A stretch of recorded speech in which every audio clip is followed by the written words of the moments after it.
All right, I Topic got you list, guys up. nerf, buff, flurry. Let's go. Okay, you ready, Kripp? Okay, I am ready. Yes. All right. Oh no, Yep. my BG is like slow-mo. What the hell?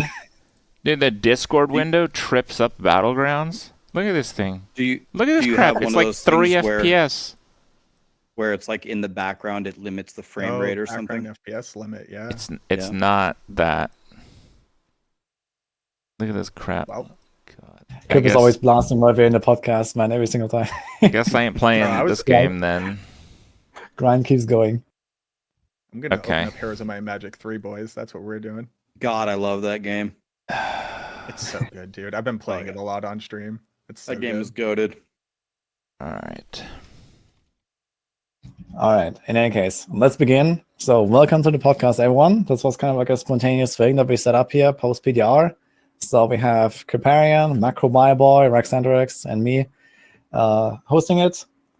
We have a topic list here that I was going to go through real quick. So, we're going to start with some quick intro for everyone. Then we're going to talk about the overall impressions about the Season 4 PTR. I guess it's like, what's it's going to be just like the general topic here, but just give like a quick, what we think about it. Then we want to talk in detail about itemization and crafting, and then the changes individually to Helltide, the pit, the new systems, the new bosses. Then maybe a bigger topic for balancing and the philosophies, maybe. And then we're going to close out with season theme guessing and what to do until May 14th. So that's kind of like the already got that figured out. Yeah, Heroes of Might and Magic, baby. I just said it. Yeah, probably not much D4 for anyone, but yeah. we don't have to like 100% stick to this. It's just wanted to like go through it for the audience now that kind of just came in. And yeah, let's begin. So let's have a quick intro. Let's just introduce you guys, yourselves, guys. Let's start with Kripp and then Macro and Rax. Okay, so I'm Kripp. I play games. One of those games happens to be Diablo 4. For better or worse, I'm still playing it because I like making characters and stuff. And the new PTR changes, itemization stuff seems like a good thing. So we're here talking about it. Hello. Hi, I'm Macro. I play the Necromancer in Heroes of Might and Magic 3. That's really all that I do. The amount of hours that I have in a single class here is only trumped by the number of hours I had in the Warlock in World of Warcraft. So, like, I'm following a trend here. But yeah, that's about it. Rax, play games, wear a blue hoodie, that's it. Okay, yeah. And then, don't you have another one? I have a few blue hoodies. I realized you almost always wear a blue hoodie, but I didn't realize that's like... That's like a Rax you like thing. Open your closet and it's like 10 blue hoodies. That's pretty much it, man. Yeah, I wore a blue hoodie every day for 5 straight years. Some people think it's only one hoodie. It's the same hoodie, but that's not true. Hopefully, got a few. Okay, and a black one. I heard. Okay, yeah, and me, I'm wudijo. I'm hosting the podcast. I also play a lot of Diablo and other RPGs. So that's mostly what I do. I love Rogue. All right, let's jump in. So let's talk about what do you think about Season 4 and the PTR. So I guess like most people have been blasting it a lot. Like I know Macro was there every day, Rax was there every day, I was there. I'm not sure how much Kripp has done. I know you were blasting it. I did what I felt was a sufficient amount to not like ruin the experience of actually playing it in a meaningful manner next season. So basically I played for like a day and a half. Yeah, that's still a good amount. So I guess I got one piece almost masterworked up to kind of see how the thing clicks through, basically. All right. Yeah. So I mean, just shoot it. Like, what do you have to say about the PTR? So obviously, overall, it's pretty good. Generally, 3+ seasons in, we've kind of learned to manage our expectations from Diablo patches. So with this like mild enthusiasm, I think they did a fantastic job in the PTR. Most of the changes kind of follow a pretty good direction. They're still like a little rough around the edges. Like I figured if they're gonna do like an itemization rework, they would like actually do a bit more. Like they kind of just took out stats they didn't like rather than coming in with stats that are actually cool or new. Like like a shield still doesn't have shield stats somehow. Like there's still no block. I don't know. It's kind of weird to me. Um, but overall, I think the biggest thing was that they kind of streamlined defenses, so it's not going to be like this mess where they can't make bosses that do meaningful amounts of damage.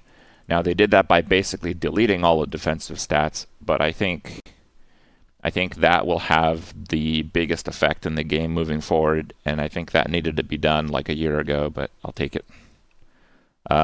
In terms of like the tinkering with items and stuff, it's all right. There's like some cool stats in there.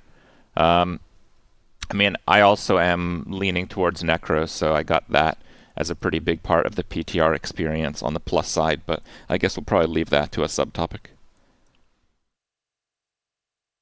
Yeah, we can talk about the balancing in more detail, but if you want to mention anything in particular, like a build or something that suddenly came online on the PTR. So I was actually playing like a golem-centric necromancer for several leagues now, and it's been like pretty good. Like it was quite good in season 3. The main reason it wasn't like a very good build is because the Reapers weren't summoning corpses. It got like fixed like 20 patches in to season, like got fixed like a month ago basically. So that was pretty not cool. Because if you're playing a minion necro, that's basically the only way you're realistically getting them. And I also did not really appreciate how they said it. It's like fixed a bug where instead of using the 15% rate, it was using 15% of their lucky hit chance. And I'm like, my brain is like melting away because I know that minions don't have lucky hit. Basically, that's a fancy way of saying that it didn't work at all. That's what that means. But no, they had to like do it that way. So like the noobtard basically reading the patch notes is like, oh yeah, just Blizzard fixing bugs here. I don't know. But yeah, I would love to hear Macro's thoughts on this as well. And it's so rough because Kripp has been playing this build for a long time now, and we'll basically come across the same bugs right around the same time, and we'll both just like start screaming it into the void. But like sitting there and trying to figure it out, I'm like, I don't know what you guys did. It's working at like 10% of its expected output. You get like one corpse every 2 minutes of gameplay. And they're like, yeah. oh, we just added lucky hit chance only to the Reapers, and then it was based off that. And I'm like, that's not how this game works. What do you mean that's what you did? We're running into a lot of that in the PTR too. There's like insane lucky hit chance issues going on right now. But that's the point of the PTR. Like that's kind of why I hope they give this like every single season. Honestly, I would put a full week into the PTR 3 months in every single time if they would let me. Yeah, but the minion thing has got a pretty good rework. I think there's still quite a bit to test because, like I know Macro was running into like minion survivability issues, but he wasn't really spec'd that much into minion survivability. But again, it's kind of something I don't really want to solve in the PTR.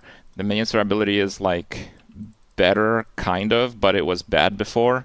But also we don't have like the season 4 mechanic, and all the seasonal mechanics have some choice between offense and defense, and it's going to be more meaningful this time because again we kind of just lost all defenses on gear, which is great actually.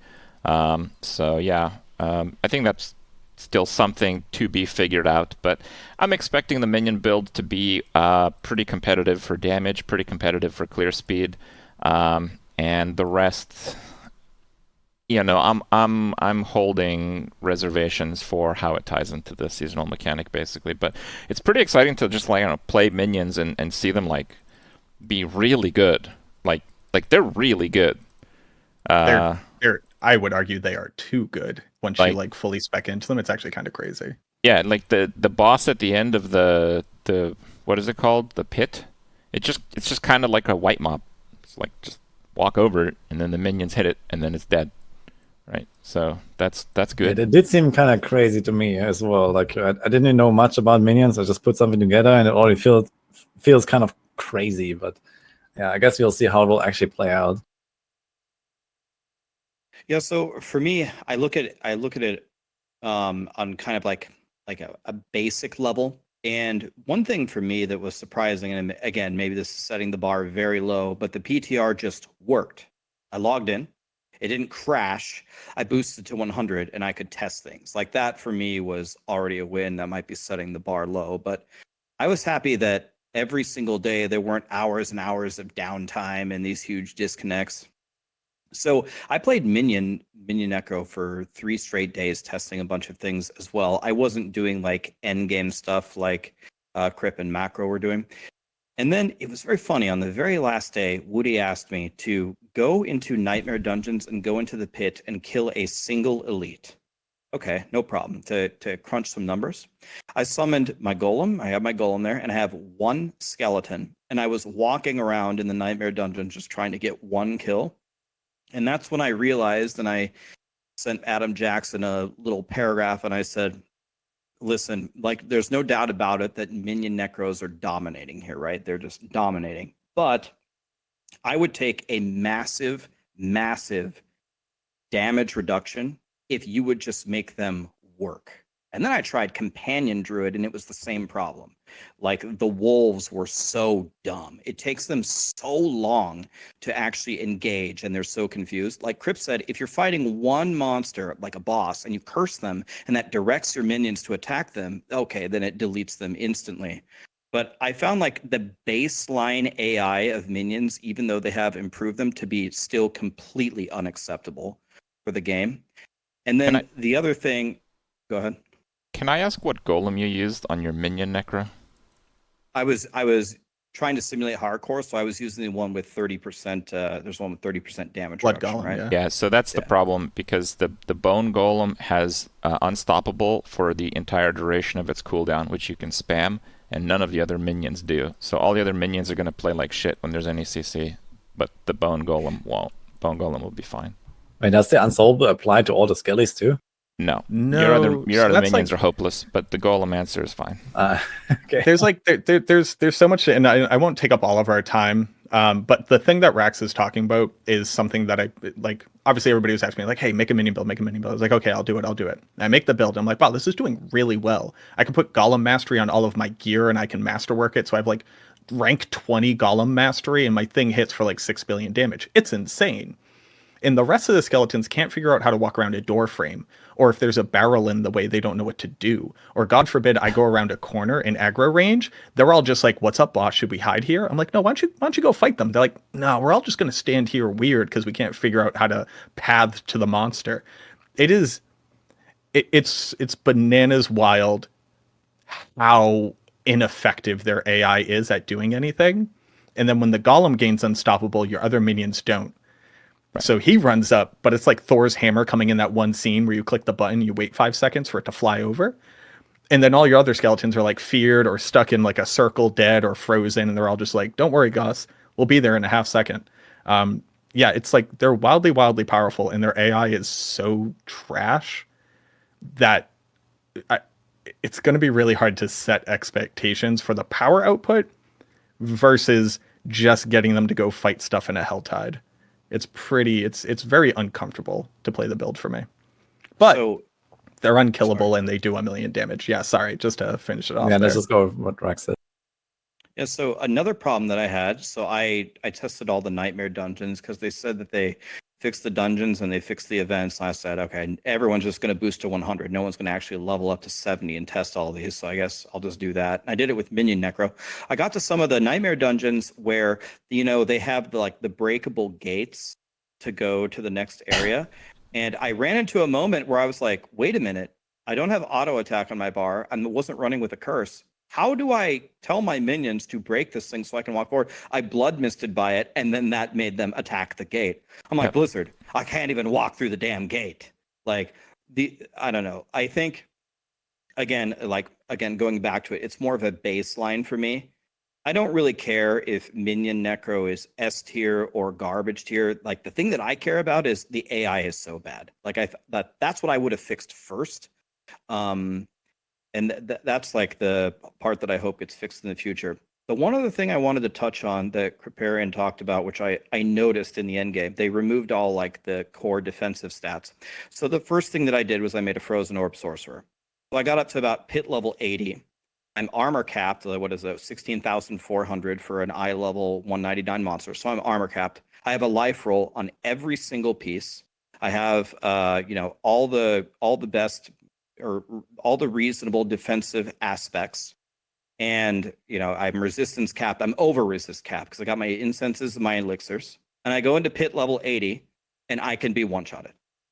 And so so then at that point, when it gets to that point, I'm wondering, like, Blizzard, what would you like me to do? And then my chat is spamming, Rax, there's this build from this guy in China that has permanent flame shield. Just do that. Or no, you got to do this thing. I stacked 90% dodge on my sorcerer by doing this crazy thing. It's like, bro, like that's what defenses have come to. So I agree with Kripp that the defenses hardly ever mattered in the game and they needed to rework, and I'm happy for it. But when I got to the end game on like kind of a squishy class of a sorcerer, I was just sitting there wondering, Blizzard, what would you like me to do? What input do I need to give to not get one-shotted in pit level 80? And other than doing the ridiculous suggestions from chat, I didn't actually find a good solution by the end of it. It's kind of funny actually, because when I played the Sorg, I felt like I was like just cheating, because it was like one of the last things that I was playing during the PTR. Like on the last day, I made a frozen orb Sorg, and it was like basically by far the easiest that I have played. So I was like, I wonder, so you can get one-shotted? I mean, you can get one-shotted by, for example, the bosses or so, if there's like, the little wave crashing down and you don't have your barrier up or so. But I don't even think that is like a fundamental problem with like Sorg defenses or the lack of defenses in general. Like you can definitely build a character very tanky, and it's just like you have to get like into like the right like philosophy now with creating a build if you want to push the pit. It's just how it is, because otherwise, I guess if they add a lot more defense again, we would get back to the same point where everyone just becomes immortal no matter what, and you just face tank all of the boss attacks because they're not actually that frequent. So I think it's just like how we approach build making in general that we kind of have to adjust a bit. And once I did that, like early on in the PTR, I was also getting one-tapped on my rogue all the time. And then a few days later, I adjusted various things in like just the overall build making process, and it was improving a lot. And this was also, without Uber uniques and all that stuff, right? You're gonna get a lot more powerful in the real game if you want to. Shaco's like ridiculous now. Yeah, it's exactly. One of the usable uniques in the game. It's pretty cool. Was always the best, and now it's at least one of the usable ones. I'd say it was not the best for like some necro builds because the skills didn't do anything. Yeah. But now it is. I think there's a really good point though. So between Rax and Woody, I kind of had a middle of the road experience, which basically half the builds that I tried, I was like, okay, cool. I'm in like pit 100. This is fine. Yeah, I might get one shot if I'm in too many boss effects, but like that's whatever. And then I go onto a build that took like slightly more time to get its CC up, or slightly more time to output its damage, or has a slightly clunkier like base engine to how it works. Like Sever Necromancer is a great example. It takes a long time to ramp up all of its damage. Then it was impossible for me to survive. And I think in the changes that they've made, what we're experiencing now is it's not that you build to an intuitive amount of survivability. You have to go above and beyond to get to a base level of survivability. And the issue is that's so like not antithetical, but it's very different than what it was before. And every time I thought I was building a competent build, I would have to take out like 2 or 3 multipliers and add on a DR stat in my glyphs or something. And then it became functional. And my only issue with that is that not every build has to do that. And there's not like a reciprocative like amount of power that you gain or speed from it. There are just some builds that will suck more because of it, and there are some builds that are going to be okay with it. And that's where there's like a balance issue, which will be addressed. But that was the experience I was having. It just either could or couldn't live.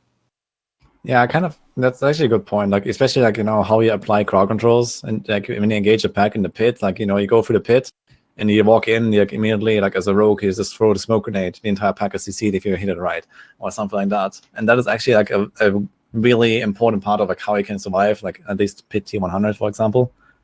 I felt like outside of pit T100, like surviving in the game was like okay, like, open world, hell tides. Yeah, there's like some dangerous stuff, but it's like kind of like fair enough. And I think also pit T100 is like, it's literally the hardest content in the game, right? In terms of like monster scaling or monster difficulty. So I think it's fine that this is like hard to survive, or like pit 80 is like pretty close already, right? And we have to try to get good gear and try to survive it with like, better play and like better optimization. And as I mentioned, it's just like also like a bit of a philosophy shift, because current season 3, like you go all in on mobility and damage and no one cares about defense. And in season 4, it's going to be the opposite. You're going to go all in on defense, and then you check how much do you actually need to actually play the game, I guess. Yeah, Well, and I think go ahead, Kripp. Go ahead. I think it's a bit interesting. I kind of want, like, you just kind of kept talking, but I wanted to go over like Sork a little bit. See, Sork, it's got like the classes set up for you to get glass cannon, but glass cannon opportunity cost is way higher now. That he takes so much more damage that you can't really overcome anymore. I'm spec'd out of it. Yeah, I Yeah. spec'd out of it. So it's pretty interesting. I kind of like the defensive changes. It does feel like they made the whole armor changes with the old system of defenses where you can just stack them to no end. And now that armor doesn't reduce elemental, like the elemental damage is so much less manageable than before in the pits. Like, yeah, I had high armor on my necro and the normal hits were still nothing. And then, yeah, you'd take like a poison, and it's like, oh no. It's like, well, I'll see you guys, right? I'm out. So it does feel like maybe they need some kind of like new elemental reduction defense mechanic stat, something kind of thrown in the mix.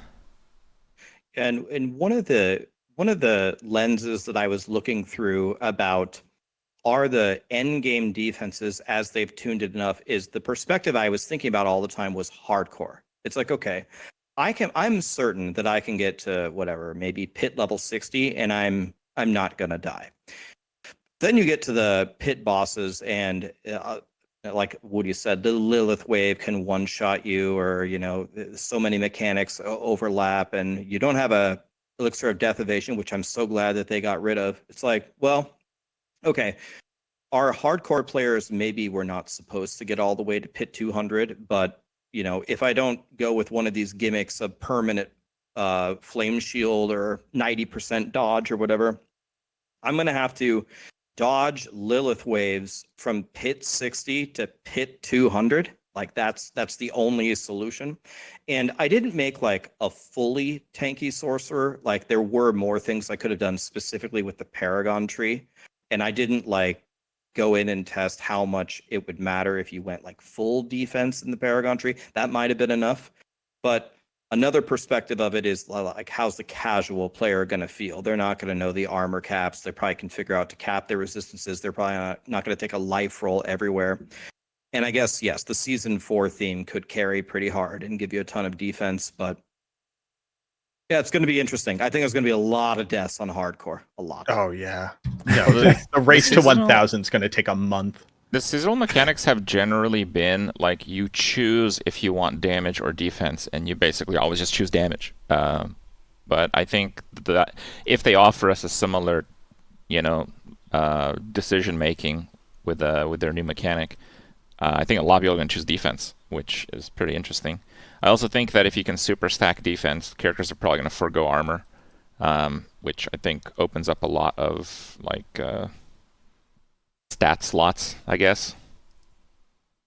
I think the Juggernaut aspect is so strong that it pretty much solves armor for you in one aspect. I think it gives you 9,500 armor for one roll, which is you need 16.4 at pit level 200. So yeah, it was kind of weird actually, because it was already pretty strong aspect on live server, and then they literally just doubled the value of it, but they also nerfed disobedience, so there's basically just Juggernaut, and you take that on every single pit build. It's like really weird. I always wondered if that was a bug and unintentionally just double the value or something. To Juggernaut though, so that's very interesting. So like, again, because I only play a Necro, there's basically like two options. There's Heart and Bones, which says 25% DR, and then there's Might Aspect, 7 seconds of 20 DR. It's the generic one, right? The issue being that most builds can't fit both of them and Juggernaut onto it, especially now that you can add like utility aspects to your pants, which means you can add damage multipliers there finally. But I've basically, if you do the math with skulls and capped res elsewhere, you can still hit armor cap with enough tempered armor rolls on your gear, which allows you to drop Juggernaut to put another DR aspect on. But that's with like masterworked and greater affixes on gear. I like that. I think that's good ultimately, right? Like the point of theoretically tempering and masterworking is to create builds that are able to accomplish things you otherwise couldn't. But exactly to Rex's point here, it's just like if you don't have perfect DR rolls and you didn't realize you need to add 2 more DR glyphs to your Paragon board, have fun surviving higher pit tier without 3,000 hours in the game, like worth of knowledge. I don't know. It's like the top end has become harder to get into, which is kind of what like more hardcore, or not capital H hardcore, but like try hard players have been asking for. I'm really afraid that's going to be like the Abattoir Zero, where everybody's going to complain that like they can't beat 200 right away and it's going to get nerfed. And then all of it was kind of for nothing. Like, I hope we don't have that knee jerk reaction we saw like in Abattoir Zero in that first week, basically.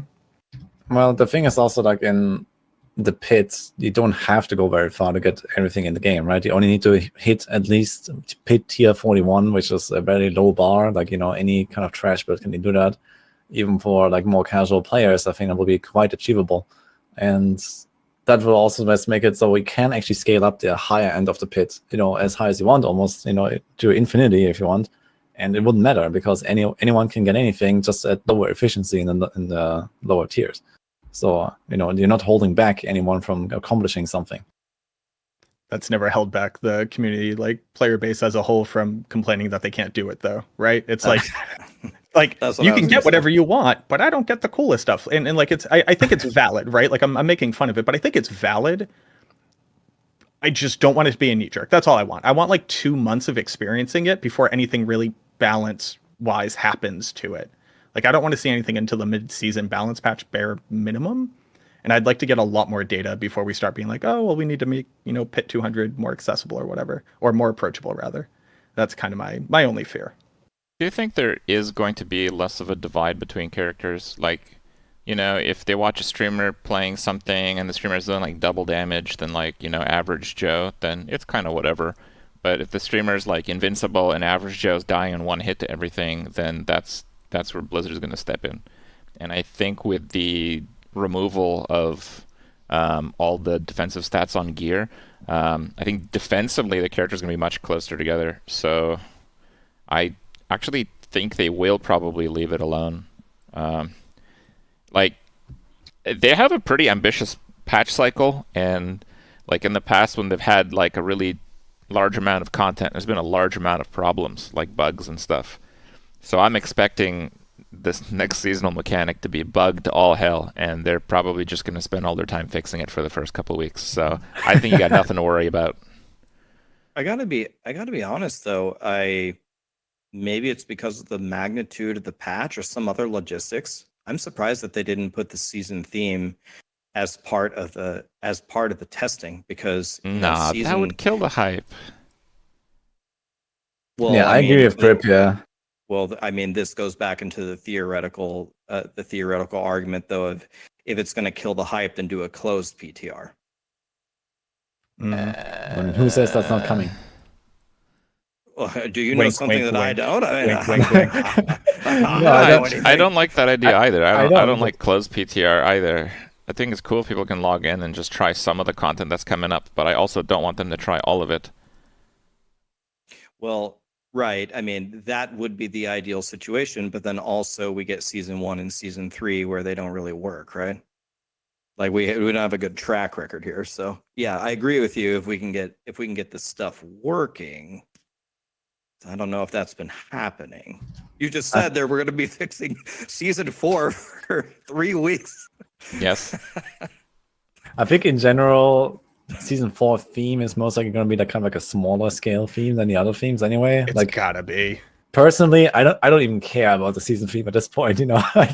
Like who cares about the season theme after seeing this PDR, really? So I think they're gonna do maybe something much more small and kind of like simple than normal. And like maybe they're gonna prepare for like a big data season 5 theme instead or whatever. So I could actually see that happening. I know that they have the teams working on like the different season themes on different cycles and stuff, but maybe they pulled a few devs from that team or whatever to work on the patch. I could imagine something like that as well. I unironically said like the season theme could be I walk up to an old ancient Haradrim man and he says, "Do you want 50% life or 50% damage?" And then I click that and he just says, "Come back if you want to change it," and that could be the end of it. Like I'm here to play. You know, everybody's been saying, "Oh, it's finally out of beta." One, I get it. I truly do. But I am just finally excited to play the game with it having enough stuff for the people who have been unhappy playing the game to just be able to enjoy it and like just to see what our reaction is when everybody's like, okay, I have endgame stuff, I have crafting. Depending on what those potions we found in like Helltide Cellars actually do, we have a little bit of juicing. Cool. These were like core ARPG things that we're missing. Now let's see how fun Diablo 4 the video game is. That's the only thing that I care about. You like the leaks, maybe it's an Iron Wolf thing. Going back to back having mercenaries, not my favorite, if I'm going to be completely honest. I kind of hope mercenaries never come to the game, but like, sure, why not? A little guy that follows me around and he does damage. I really don't care. I'm just here to like play the game now that it's like finally out of beta. What's wrong with mercenaries? I come from Diablo 2, and like the best thing you could do with your mercenary in Diablo 2 was make it so that it was untargetable and it no longer dragged aggro from monsters so that they didn't chase it instead of you, decreasing your efficiency. I've just like mercenaries are just very unfun in ARPGs for me, but I might be on a small hill there by myself. No, I hard agree with that. I really hope they're never coming to D4. I loved my mercenary that followed me in season 3. It was so powerful and meaningful. Well, I'm gonna drop an unpopular take in this channel. I thought the Gauntlet was a really stupid idea, and they went with that. So I think Mercenaries is less terrible than a Gauntlet. I imagine it's absolutely still on the table as a future project. Oh, I imagine too, but I don't want it. They're gonna be there. They're gonna be there. I'm gonna figure it out. To your exact point, I think one of the biggest headaches with the Gauntlet is that monsters actually aggroed onto your little seneschal, and it broke the ability of being able to drag them to where you wanted them to. So it's like, I think some of the issues with the very content that you don't like is because that thing existed in the first place, and that we just kind of like tied half of our total power to it, but had nothing else to do with it. No, But, I just think it's a bad idea to run the same dungeon over and over again to do it 5 seconds faster every week. It's just, I don't like that. Like if I sent that as a text to not even a Diablo player, just a random person, and asked them, "Would you find this fun?" The answer you're going to get is no. And now some people are going to find it fun because it's like a new test to their character, but I can think of 100 different tests to a character that are more fun than that. Yeah, similar to that, when they announced the Gauntlet, first of all, I don't think the timing could have possibly been worse. Like I can't voice enough times how much dropping it in the middle of the season was kind of like the death of that whole thing. But one question that I always had for myself about the Gauntlet is, who exactly is the Gauntlet for? It's for Woody. It's for the it's for the 30 people in the game that have been playing nonstop for 1.5 months, that have either acquired or RMT'd all the Uber uniques and want to get themselves on a top 10. Like for me, it alienated so much of the player base that being like the big hurrah for a season would have never worked. And I thought it really didn't. Okay, speaking as someone who's actually played the Gauntlet quite a bit, I don't really want to do that much more of it, first of all. Oh my god. They made it for Woody, and Woody doesn't even want to do it. That needs to be clipped. You can, No, but I mean, I was blasting the Gauntlet pretty hard for a month, and pushing the rank 1 and all that stuff, and it was kind of fun doing that actually, and learning the Gauntlet, like learning how to make a path, and it was like its own little optimization problem that doesn't exist really like in any other games I've played. And for like the novelty aspect, it was actually kind of fun. But it's like, yeah, do I want to do that again like every week forever? No. So this is also not something I would really enjoy. There will be some people that do that probably, but no, not me. If I had a choice for them, to make another competitive system, I would probably choose almost anything else. But I also kind of like how they try to innovate on something that they already had, which was the Challenge Reds on D3. And I gotta say, compared to the Challenge Reds on D3, the Gauntlets are a huge step up. Like they are actually way better in like many ways in the design and everything. because they give you lots more interesting problems to solve, and you can do it with your own build and instead of a crappy build that you get predefined and all that. So in that sense, it was kind of cool, but I wish if they had asked me, 9 months ago, what kind of competitive game mode do you want? I wouldn't have said Challenge Rifts. So I think it's, even though it might not sound like it, I think it's more fun to figure out the puzzle of a character on the defensive end than the offensive end, and they finally set themselves up to be able to do that. Because, I don't know, it's not fun to just do 30% more damage, but if you can take 30% less damage, you can play differently.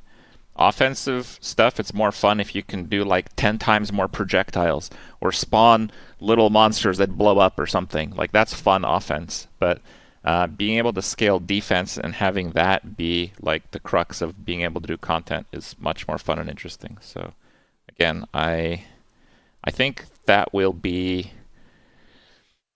a setup for the game where a lot of different parts suddenly are meaningful, suddenly are challenging.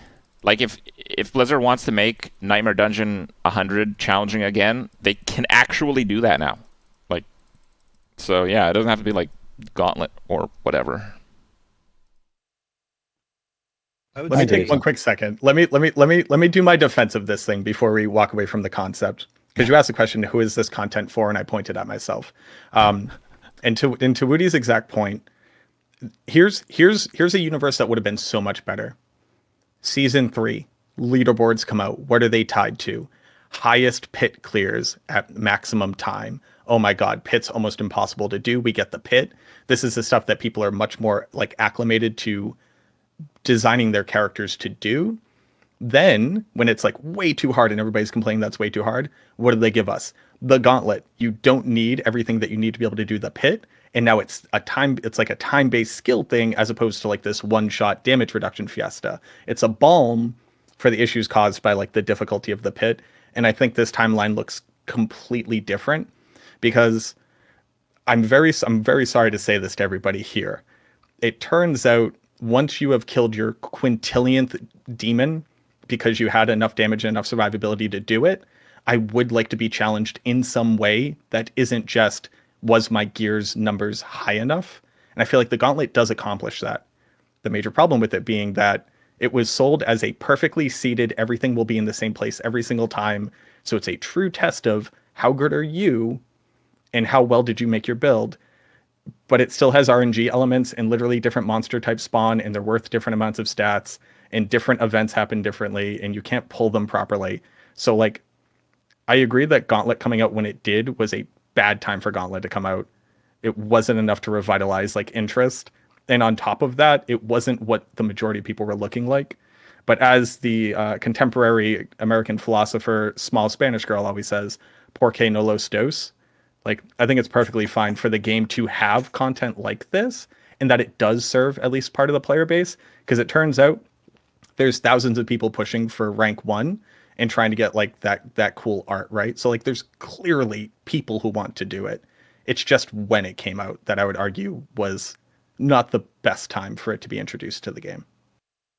Well, I think actually when Season 4 comes out and a lot of people actually return to the game and see Gauntlet for the first time, literally, because, now it was Season 3, D4 was down bad, for real, and, no one really wanted to wait for the Gauntlet to come out. That's so long. But now that people are actually coming back in Season 4 and try Gauntlet, there might be a bit of a new hype and a new theory crafting phase, and maybe there will be more people enjoying it. But in general, it remains a niche thing, I guess, long term. This is just how it is because of how disconnected it is from the rest of the RPG loop that people expect. So it's just I would expect when I look at it from a volume perspective. So what Woody said will happen for some people, right? They're playing the Gauntlet for the first time. They're trying it. They might be engaged with it. They might use it as a barometer for have they made a good build and be challenged. But when I think about it from a volume perspective, are they going to have that reaction or are they going to have Kripp's reaction? They're going to run the Gauntlet and then they're going to be all right, okay. Then they're going to spawn back at the door and be wait, I do that thing again? I'll just do it again. And then they're gonna quit, right? I think that like from a volume perspective, that's what's going to happen. And kind of along those same lines, I don't know if Kripp agrees with this or not, but so Kripp says now that they have made defenses more interesting, now like building characters more interesting, Blizzard can build difficulty in different areas where they couldn't before. I completely agree with you, and I appreciate like the balance of, you know, building your offense, building your defense. I got a good taste of it in my first PoE. What's it called? The Gauntlet as well. So it also called the Gauntlet, and hardcore is really tough. It's like, okay, I got to survive. But again, I think if we polled most people and we said, which one would you rather have, Timmy? Would you rather have 300 more explosions on your screen or 30% damage reduction so you don't get one-shotted? I think they're going to pick the first one every time. So I don't know if the masses are going to agree that pursuing all of this defense is fun, even though it might be better for the game. Well, I mean, this is why you have like, that's not okay, your weapons have exactly offensive what stats. I said though, because like what I said is it's not fun to scale damage just numerically, which is basically how it's often done. But it is more fun to like have 100 times more projectiles, or much more explosions. But yeah, it is certainly fun. Scaling defenses numerically can and often will result in you playing your character differently. And that's not the same for damage a lot of the time, unless we're talking about like big time multiples. Yeah, that's actually true. It's like what Kripp says. Like, I also really like the new itemization problems that we have with the builds, with like defenses mattering more, and also like, you know, we talked about like the gap between top players and like lower players kind of like closing a bit, at least on the defensive side, not on the offensive necessarily, but it's defensively you kind of like have like an expected damage intake now, whereas previously where, you know, some guy that knew how to stack 4 out of 4 defense on your chest and your pants, they would just face tank everything, and well, average Joe wouldn't, and they would just die from like any little lightning projectile or something. So now that there's only so much defense you can stack, yeah, defensive choice first of all matter more, like the blood golem or your glyphs. You know, do you take a defensive glyph? Do you take an offensive glyph? That actually matters now, and it's actually way cooler that it does, I think, compared to before, where it's just like, okay, you just solve everything for like 2 items on your build, and then you just don't think about it, and you face tank everything in the game.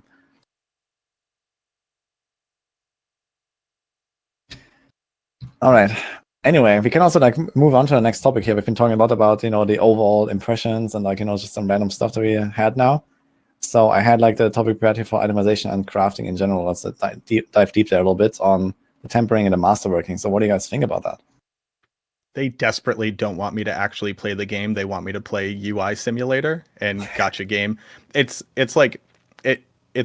disrespectful and offensive to me to a point of like me being very angry about it. Most notably, like failing on masterwork is literally just a waste of time. And obviously there's like UI bugs where you click close and it doesn't work or anything like that. But in my mind, what I imagine is somebody gets a perfect piece of gear, they get the tempers that they want, GG, then they go to masterwork it, they click masterwork 4 times, even though you can't fail, but I do have to watch an animation 4 times. Then you get to the first crit, it doesn't hit what you want, you click reset, you go again. And then you run out of the lower tier materials because you're not running tier 20 pit anymore. So now you got to go transmute more, which is clicking open 100 boxes of freaking obducite. It's like, it is disrespectful of my time when I'm a living mortal human being and I will die one day. Like, that's how bad I feel about it, honestly. But would you rather do that or farm Duriel? Oh, I don't want to farm Duriel either. That was also disrespectful of my time. I want to be killing the demons real fast. So first of all, let me say, like, I completely agree with what Macro is saying, and like that's what all the feedback was. Like, it's a huge waste of time. Let me say I at least understand, like, without testing it, why things like this will happen, because they have teams like the UI team and the animation team. They're coming out with a new crafting system. They say, oh, wouldn't it be so cool, rather than you just temper and it just appears on your item, if we play this, you know, this 3-second little animation and people will think it's cool and da da da da da, and then it changes colors and everyone's going to love it.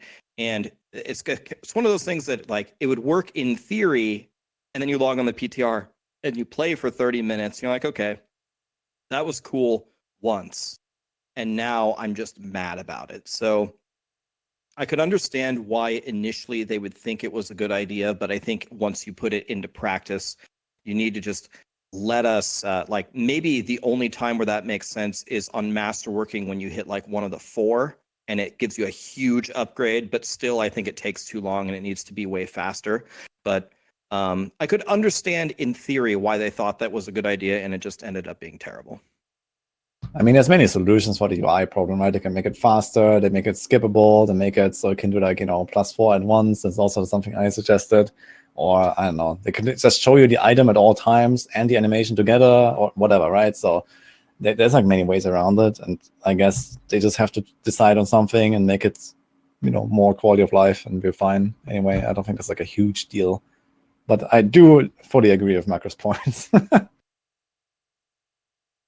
I mean, Okay. I did it very little, and I didn't find it that annoying, but the way that it kind of felt like it was like the last layer of character optimization, so they're literally going up against Duriel farming in my mind. And yeah, I don't disagree with what you guys are saying, but I would also do pit farming than Duriel farming. So the system itself, like the masterworking, like regardless of how we feel about like resource sink cost and the gold conversion sink cost and all of that, I think those are like ultimately exactly like you said, Rax. It's like, okay, it was cool. I looked at it. I don't want to see it again. We'll trim it down. We'll make it a bit sleeker. The overall system itself, I think, is very good. Obviously, Diablo 4 needed crafting, like so bad by the like actual release of the game, and that's what we've effectively gotten. And some of the things that you can do with your builds because you can masterwork, crit chance up to 50%, and then you don't need it in your skill tree, or cooldown reduction to this level, or enough decrepify size here so you can hit it. Like, it's very, very cool. I'm so excited that it's in the game. And yes, I would much rather be running the pit for the rest of my life than ever go back into a Duriel, which is kind of begs the question, why are we still going to Duriel? But like, that's a whole other thing. Shaco. And I don't have a good answer. Yeah, Better. Shaco, yeah. But like, I think it's incredibly cool. I think it's very smart. It's obviously like not that robust, right? It's not like we have like 18 different materials that like are all tradable and stuff like that. We're not getting PoE levels of economy here. But I like that it's like kind of a bite size. You go do a pit, you get enough materials to roll a couple times, you see what happens. And for the casual player, I think it's like nearly perfect, other than the time waste aspect of like, why don't lower tier materials drop in the higher tier pit? And when I'm only going to be running higher tier pit, I'm never going to go back and run like a tier 40. So I have to use the alchemist, which is just like another gold sink. That part still just feels like, why are you chose this and then you're making me pay for it? And I don't know why. But the thing itself is cool. So here's an interesting philosophical question that came up in my stream multiple times. It'd be interesting to hear if you guys have a strong opinion one way or another. So when you get higher level masterworking, you have the chance to fail, right? A lot of people voiced very strongly that they would rather just, I'm sure you guys all understand, can just convert it into a math equation, remove the opportunity to fail, and just build in, the chances to fail all the way up to 12 in mathematically to an increased cost per level. And people were telling me this every single day. It was on the forums. And first of all, I didn't really understand the whole point, because it's just math one way or the other. You're getting the same result. But people were saying that avoiding the failing is what made them feel better. They could go farm for their set amount and guarantee the upgrade. I'm very interested to hear, what do you guys think about that change that they were asking for? Kripp seems very fond of this change. Well, People- personally, So just okay. the People chance love to not Gamba, fail, right? And yeah, people love Gamba, and gaming companies know that people get hooked on Gamba. So Gamba system will always win out. If it's not some game dev, there's like some accountant that's like calculating average game time spent on like Diablo players. That's gonna overrule any kind of like dev decision on it, I believe. There's like no shot that's happening. And honestly, I don't even mind that much. I get the idea of like consistent farming. But like even in like a team game, you're gonna have like a group of 5 players. One of them gets it, like he gets a good streak on the first run. The other guy's, oh man, I got it. Now I got to farm harder to catch up, right? So there's even more than like the personal aspect of it. Like, there's no shot that system's going away. It's Gamba all the way, not for this mechanic, for all of them moving forward. My only pushback, and like you're right, like there's no question, it's how insidious that reality is, because this thing exists in mobile games to sell you glyphs of no fail. Like the fact that I have to watch the animation, it starts going, which means I failed. So now I Macro is feel really bad. upset about these animations, man. And then you feel Very bad. upset. And then it's like, hey, next time you'll have a 40% chance to succeed. And I'm like, am I a baby? What are you do? Like, what are you doing this to me for? And then you fail 8 more times, and then you get to the last crit. You did it, and it didn't hit the affix that you wanted, and you reset. Like all of it is clearly gambling. It's gambling from the first crit that you land. Why does every part of it have to be gambling? Like, why does every part of it have to be the slot machine? Even just clicking the button is part of one of the slot machine levers. And that's the thing that I don't like about it. It's like, we all know that this thing is built for a system that's meant to incentivize purchases in mobile games. And that's why we hate it. Like, opening Wait, up we 50 hate packs it? in Hearthstone, I do. You don't hate that? It's whatever. If on average I have to farm for the same amount, I'd rather it be Gamba. Yeah, I think that's fine. I mean, Kripp has been opening Hearthstone packs for a decade. Yeah, dude. I guess he's fine with that, right? So well, let's use Hearthstone packs. Opening up Hearthstone packs was so crazy addictive. It was so amazing. And just like, real quick, because I never have this opportunity, I'm a crazy huge big fan of Kripp. I've been watching this stuff forever. Every single new expansion, watching you just open up like 300 packs just for like 2 hours straight was one of my favorite things. It got It's so like Christmas. bad. Well, then what's the problem, Macro? It got Yes. so bad that they had to Content. put in, hey, if you open up this much, you will get a legendary, because of how much it sucks people's psyche down the drain sometimes. Gaming Like, time is worthless though. People just didn't want to get scammed spending like $400. And but the point I'm trying to make here is that, like, psychologically, it's doing the same thing even if money isn't tied to it. And I don't think it should just be I spend an amount, see what the result is, and then click reset. That's the exact same amount of gambling. It's just like less cool. I just think it's a little bit too aggressive. There's no failure point up to the first crit. I think that makes sense. Let me just click what is my first crit. The second crit now has failure chance, but people are going to be hard resetting at first crit when you're talking about best in slot endgame gear. Like when you have triple greater affix or quadruple greater affix gear, you're going to be hard resetting at first and second crit. There's a point in the end game where you are going to spend hours just clicking this button and resetting. And at that point, I have a problem with it because we're not playing the game. And you're also getting nothing out of it other than psychological like draining. And that's where I think it has an inevitable terminus of ultimately bad. Yeah, I kind of agree with what Macro said. I don't feel that passionate about it, to be honest. The thing that kind of annoyed me goes back to the previous point that we talked about, which is the animations. Like, if it was just fast in doing it, but, I don't have to wait, like, the animation every single time. It was like blacksmith upgrades on live server. It's just like click, click, click, click, and done. I wouldn't mind too much, even if there's a fail chance or something. But in that case, without the animation, the fail doesn't really make much sense anyway. Because, yeah, like, you have to fail animation. Wow, you failed. Go again. So it's like, I'm more in the camp of, okay, just remove the fail chance, make it cost more. If you don't remove the fail chance, I will be okay, as long as it's like, not hours of clicking, as Macro said. So that is kind of like where I'm at. Like, I'm fine with just like over farming too many materials and kind of like, I know I will succeed no matter what kind of thing.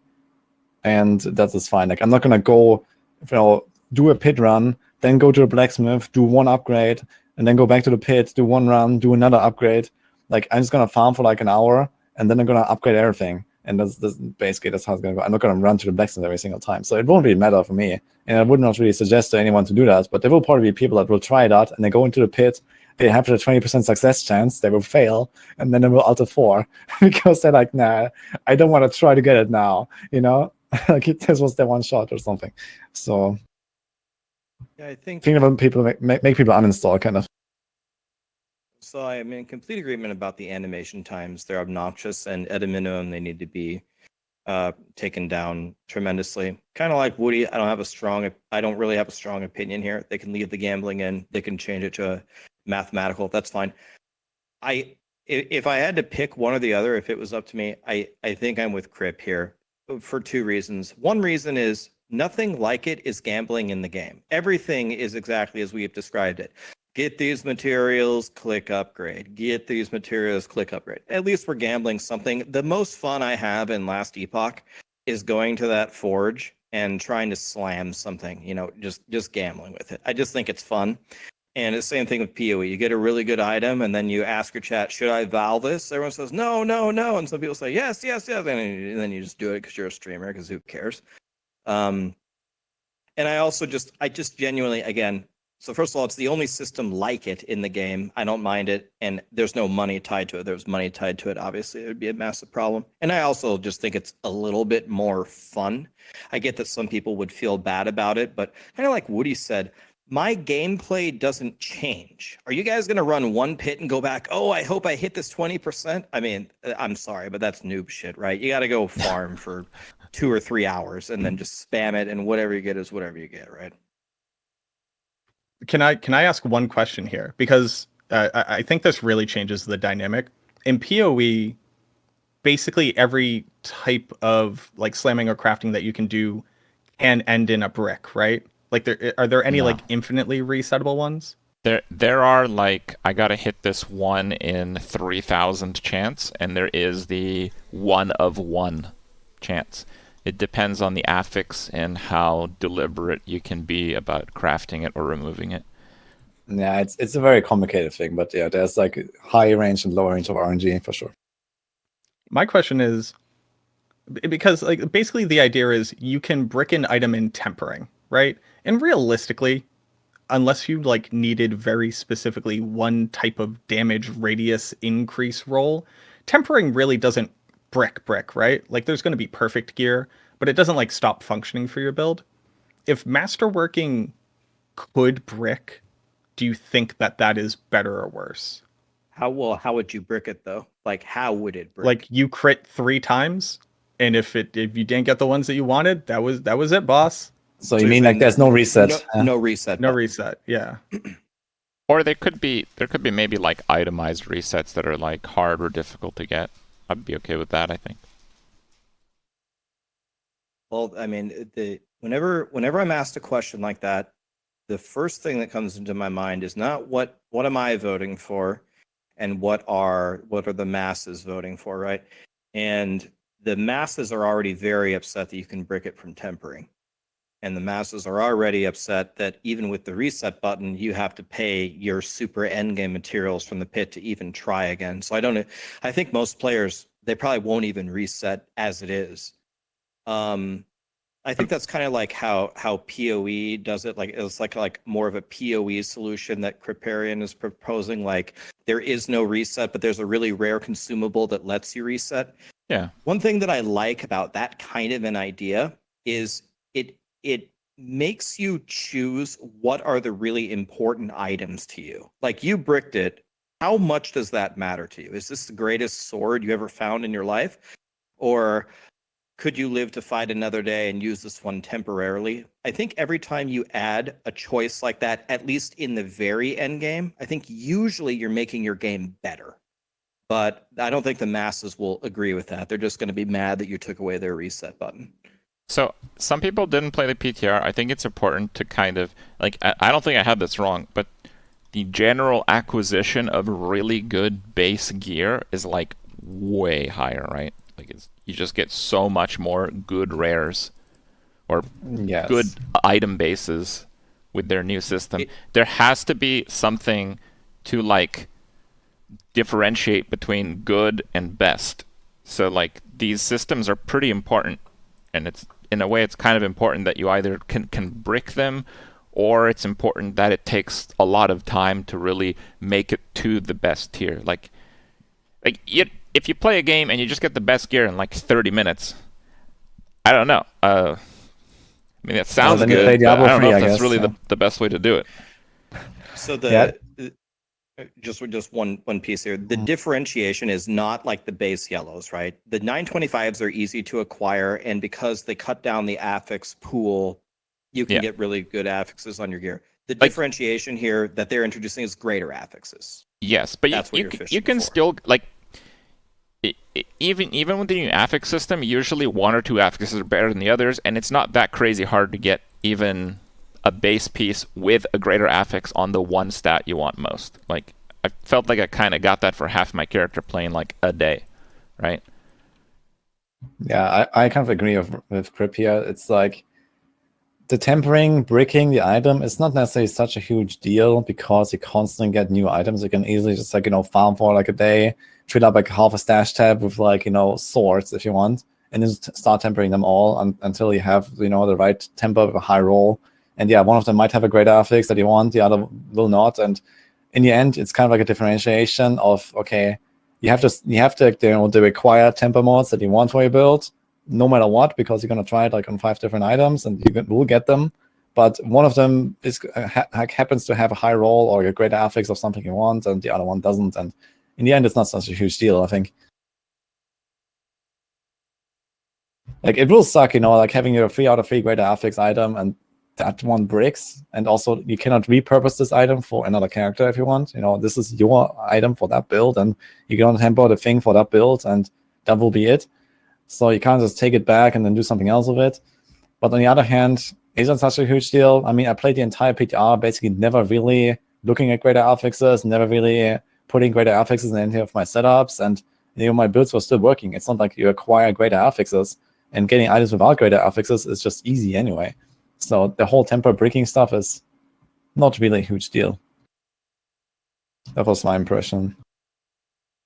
I think ultimately I come down on, like, I'm glad that masterworking can't realistically brick. Like, the bricking is just like getting the temper on it, and I do think that that's ultimately pretty fine. Like, the majority of my gear didn't have greater affixes on it, but there are some circumstances where like a greater affix would have been insane, right? Like triple masterworking a greater affix for core skill is an insane increase in damage in comparison to a greater affix on armor or life or intelligence.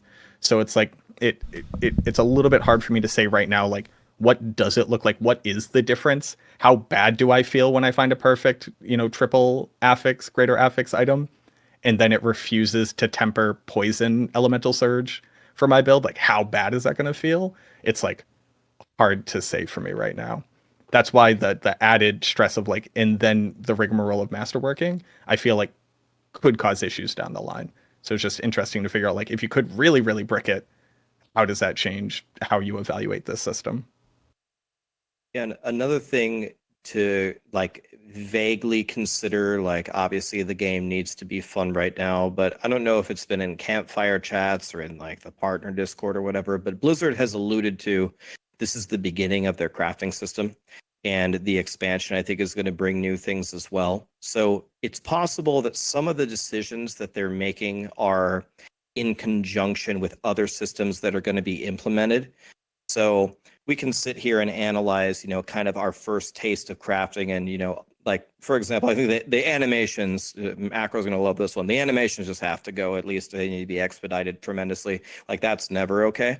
But there might be some combinations here coming up, which in theory might work very well, that we just aren't aware of at the moment. They made this comment somewhere explicitly, I can't remember where, that some of the design of these systems is to be in conjunction with other ones that are going to be released soon. Yeah, that's also a good point, it's I guess. tough to say. Yeah, maybe you can brick your item on multiple steps of the way now in the future. That's gonna be great. Well, maybe that is the combo. They could also do the PoE thing where they tie the seasonal mechanic more into items than just your character. Because I feel like the borrowed power being literally something character-based that just dies when the season ends is pretty lame, especially for people that don't want to play season. But if people who are playing like non-season can like play season a little bit to acquire items that you can only really acquire through that, like, I think that would maybe breathe life into the evergreen as well, which could be pretty interesting. So I don't know. mean, they could be referring to that as basically what I mean. They could Yeah. it could be seasonal stuff as well.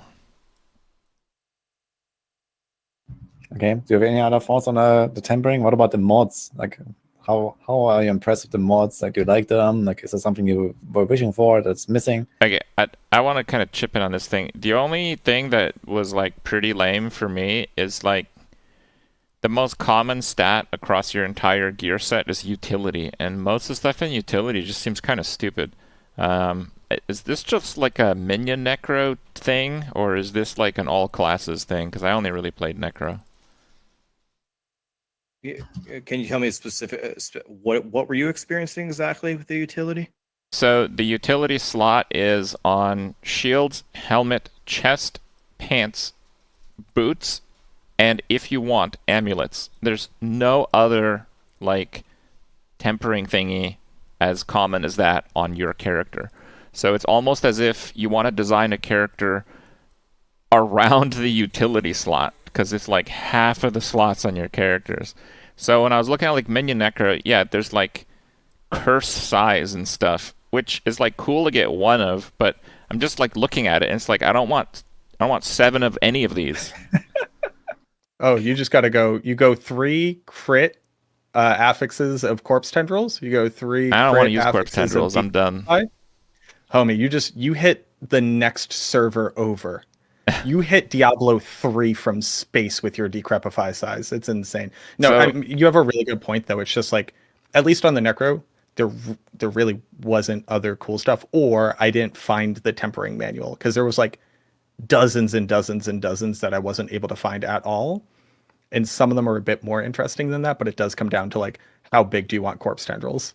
So How I think big do you want Iron I think Maiden? I saw in one of your recent videos you play with like a controller now, right? Yes, sir. Carpal Okay, tunnel. so- Let's go, baby. If you went back to a mouse and keyboard, you would probably also give up corpse tendrils. So like because they haven't fixed the corpse targeting. If you play with a mouse and keyboard, you have to literally target the corpse, or else it fail casts. Like your character does the animation and nothing happens. But if you're on a controller, it just automatically targets the corpse closest they to already your like cursor. massively increased the radius though at which you have to hit. No, they didn't, like I didn't have that issue. Like for me, like, It was definitely worse before It's not good. They increased the radius of it. I have the opposite effect, which is like when I'm trying to set up Echo of Lilith or whatever, and I'm trying to target one corpse, it's just whichever one's in front of me.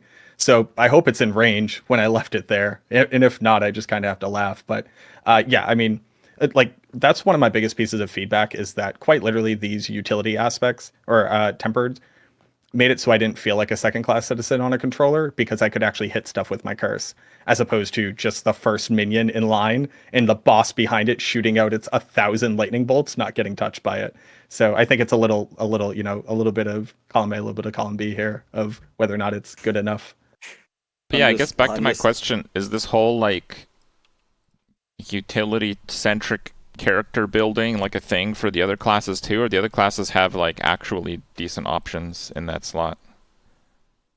So I don't know about that, but it's just making me laugh because I made a minion necro and I was gonna go kill the capstone boss, and I went to go temper my items, and I got like, I don't know, curse bonus, like hits 5 screens, and I was thinking of exactly the question that Kripp asked, but I came to a different conclusion. I was like, oh, they put utility slots everywhere because it's like the most dog shit thing, because they can't put the good stuff everywhere, because then everyone's going to be overpowered. I thought they were like trying to nerf me, like trying to play a joke on me before I went to fight the boss. So I had this like seven curse radius decrepify that didn't help me at all.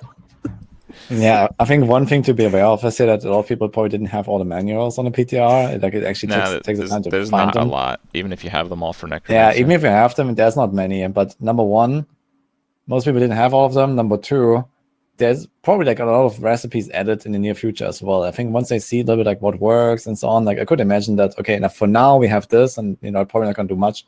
But you know, season 5, they're probably gonna add like, you know, 10 new temper manuals. Season 6, they're gonna add 10 new, and you know, it's gonna expand as we go as well, with like more options and more cool stuff. And But- the new ones. I mean, you're kind of hopiuming here, man. I gotta tell you, I gotta be upfront. Just gotta manage your expectations a little Nah, bit. I gotta like I don't know. If to me it feels like it's just like another kind of like similar system to like legendary aspects, where like every season is gonna add 5 temper manuals at the minimum or something, and this is probably how it's gonna go. Okay, That is we're my down to interpretation. 5. 5's sounding a bit more. I mean, let's just go to 3. Let's just call it 3. Anyway, it's gonna expand. The system is made for expansion. Let's just say that. Okay. Yeah. So there's even a scroll bar, and right now in the game, there's no class where you can scroll on any of the recipes. So there is a scroll bar. Yeah. Okay, so that's good detective work right there. I have my next hot take, hill I'm gonna die on, and I assume everybody else doesn't care this much about it. The weapon temper elemental surge needs to be removed from the game. It is the worst thing they've added to this game, and all it will do is homogenize basically every single meta and invalidate actual like build concepts. It's lucky hit chance 40% to do up to like 65,000 base damage in whatever flavor of damage type you want. And you can put it on 2 weapons, or on the barb, you can put it on 2 two-handers and 2 weapons, and just laugh at the concept of there ever being balance in this game. It's like, the only cool part about it is it's really begging the question, like, can I get away with using a lidless? Should I use a 2-handed sword on every single necro build? Can I use Black River? Or do I want this temper effect? And then when you realize everything's better with the temper, like Bloodlance, strictly better with the temper effect. Blood Surge, strictly better with the temper effect. Sever, strictly better with the temper effect. And it's just like, why are there other options and why does this exist? People were begging Blizzard the moment they found that to not nerf it, to not take it away. I know. I saw a lot of threads about that. Shout outs to Riker. Riker was just like, hey, it was actually really fun putting that on a new character and being powerful. I'm like, I hear you, boss. They should just make new characters powerful, and we should remove this like monstrosity from the game, or enjoy Elemental Surge season. Honestly, Riker is not gonna like this podcast, man. Nah, but I mean, sorry, boss. I agree with what Riker said, and it will happen that you make your alts and they're going to be incredibly powerful with or without Elemental Surge. And I totally agree, Elemental Surge has to go, or it has to be at least nerfed by like 80% minimum to not absolutely break the game. Like I was playing a dot build, I was playing a Twisting Blades, Poison Rogue, classic, and not scaling, and crit and hits and all that stuff very much. And I walked in there, I was like, okay, I have nothing to put on my weapon, so let's just take Elemental Surge, yeah. And I went from like kind of blasting for like pit 150 to like my puncture, like my basic ability, just 2-shotting elites suddenly, and I was like blasting even harder. But at that point, my whole build was just invalidated by Elemental Surge. I was discussed this earlier on my stream as well. Like just putting Elemental Surge on my weapons just completely invalidated everything else I had done with my character because my puncture was just killing everything now. So it's insane. It's like I understand why it's there.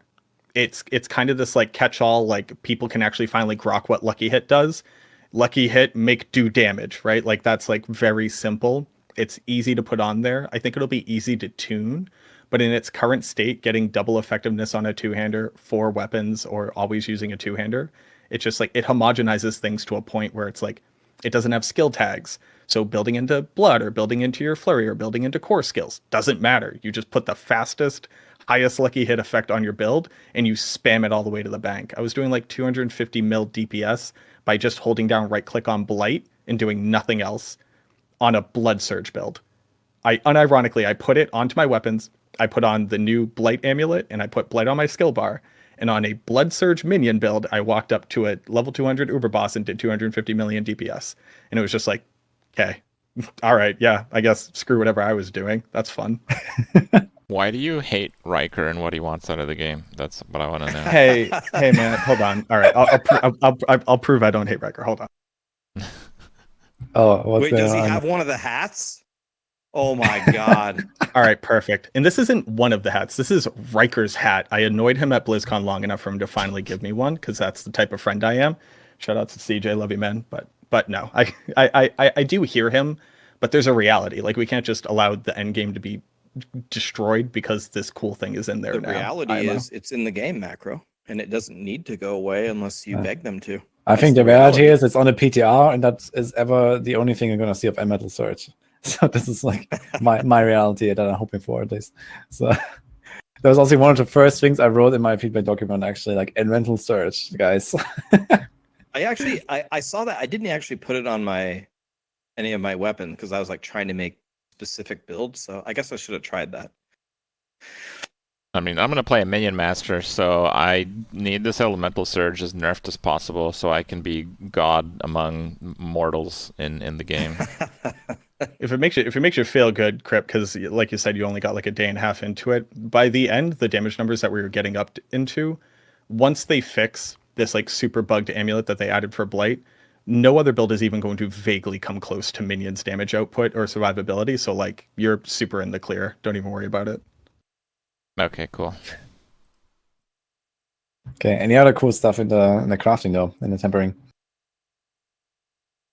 I'm not sure I'm crazy about like HP on every item. I don't know if this is like a shared thought. Because like I think you can get HP on actually every item. And I think you with can, with yeah. them removing survivability stats, it's like I see them taking advantage of the fact they removed survivability stats, but they left HP in, and it's on every item. Like, why not just like make it twice as much and rip it off half the items? I don't know, just something like that. I don't hate it as like a base concept, right? It's like you can truly make like I want my weapon to have this because I'm instead putting this other stat onto like that piece of gear or whatever. Except that things like pants and the chest piece, other than +2 passive skills, which they added to it, there really aren't other cool stats for me to put there. So why wouldn't I put maximum life? My major issue is that like every single piece of gear cool. had int and life on it, and at that point it's like, okay, do you actually want me to come up with a build, or do you just want to give me the 3 stats that's good for my build and I'll just put on that piece of gear? That's kind of like what it felt like every single time I picked something up. It had int and max life, and I was like, I mean, okay, if I put on enough of this, I will be vaguely useful. I just need to make sure I get crit and attack speed somewhere else. But yeah, I don't like, again, how homogenized it is, because it doesn't actually feel like I'm making choices a lot of the time. That's interesting because I personally I felt like it was relatively interesting, like trying to do different combos with the tempering affixes, and like the combinations with like the affixes are actually on the items themselves. Like okay, like the weapons were definitely the most impactful, and kind of that makes sense. It's like okay, weapons are like your centerpiece. This is usually how it works, and this is fine. You have like the cool stuff, the cast twice, and this kind of effects there. And I really like to see a lot more of this kind of stuff as well. But there can also be like interesting like kind of utility effects, like bigger cursors, bigger whatever, and it kind of makes the game feel different. And I actually really enjoyed that. Also like stuff like cooldown reduction for specific skills they can put on like utility slots. Yeah. Like there was like Frost Nova cooldown or something, for example. So all that stuff kind of like feels really amazing because it can really kind of like hypercharge a certain thing for your build. So I really enjoyed that. And I don't really mind having like life on every piece or so, because it actually allows you like this kind of like building into defenses if you want to, right? We're talking about like how hard it is to survive one-shots, but you can actually try to survive one-shots by just building more life, for example. This is kind of like what it does, right? And okay, you can't temper like ridiculous amounts of life on a gear. It has like lower values than the drops, but you just need to get to the point where you don't get one-shot, and suddenly the game becomes like 100 times easier, because now you can heal up again and then you can get one-shot again, but actually live. So I think that the way they distributed it was actually fairly reasonable, with the life rolls and other choices there, Yeah, but versus interesting stuff. I really like forward thinking. I think it's not random that they deleted all the tanky stats on your gear. I think it's intentional because they want to make tanky characters something that's hard to achieve. Now, if that holds true, every character is going to have life rolled on every item. Is that good? That's just where I'm at. Like, I really get where you're coming from, Woody, because you want that investment to be meaningful. But if it goes from meaningful to like default, like I think that's bad. So when I played the entire PTR on softcore, but when the season launches, I'm only going to play hardcore. So the whole point of me is to understand, the new defensive systems. And, we honestly understand capping armor, capping resistances. And then I'm looking for other options. Where do I get my defense and how does it feel? So my conclusion is kind of what Kripparian is saying, at least with what we see today. We don't see how it ties into season 4, and we don't see the next mechanics that they're gonna bring in or whatever. But so life rolls on every item, but that wasn't my approach at all.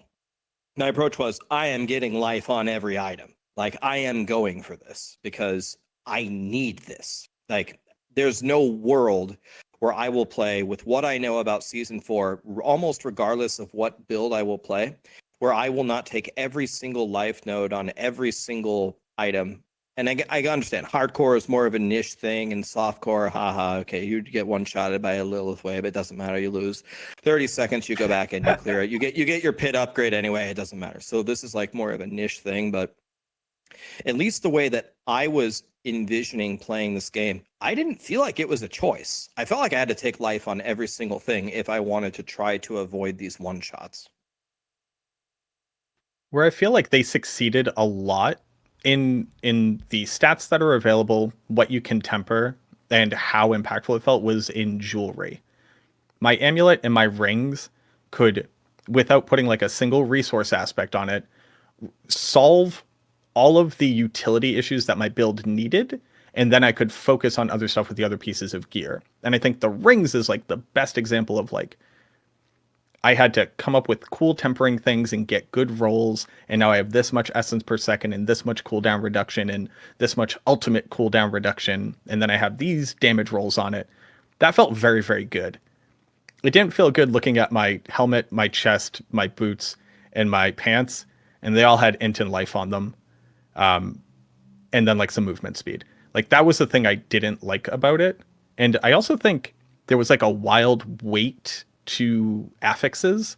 I don't know if anybody else like tried to roll a lot. I rolled 100 Yes. armors trying to find macabre skills on a chess piece, and I found 2 out of 100, which is like that's why I started getting pretty sick of life and intelligence, because every single armor I picked up had life and intelligence on it, but none of them decided that they wanted to have this single one stat I needed to test out.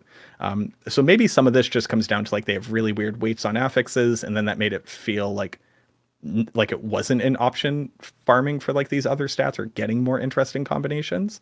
That could definitely be part of it for me at the very least. But like rings and amulets out of the park, I feel like are nearly perfect in how they were working. Weapons were pretty simple, although I did like getting like 50 resource cost reduction on my two-handed scythe. That was pretty rad.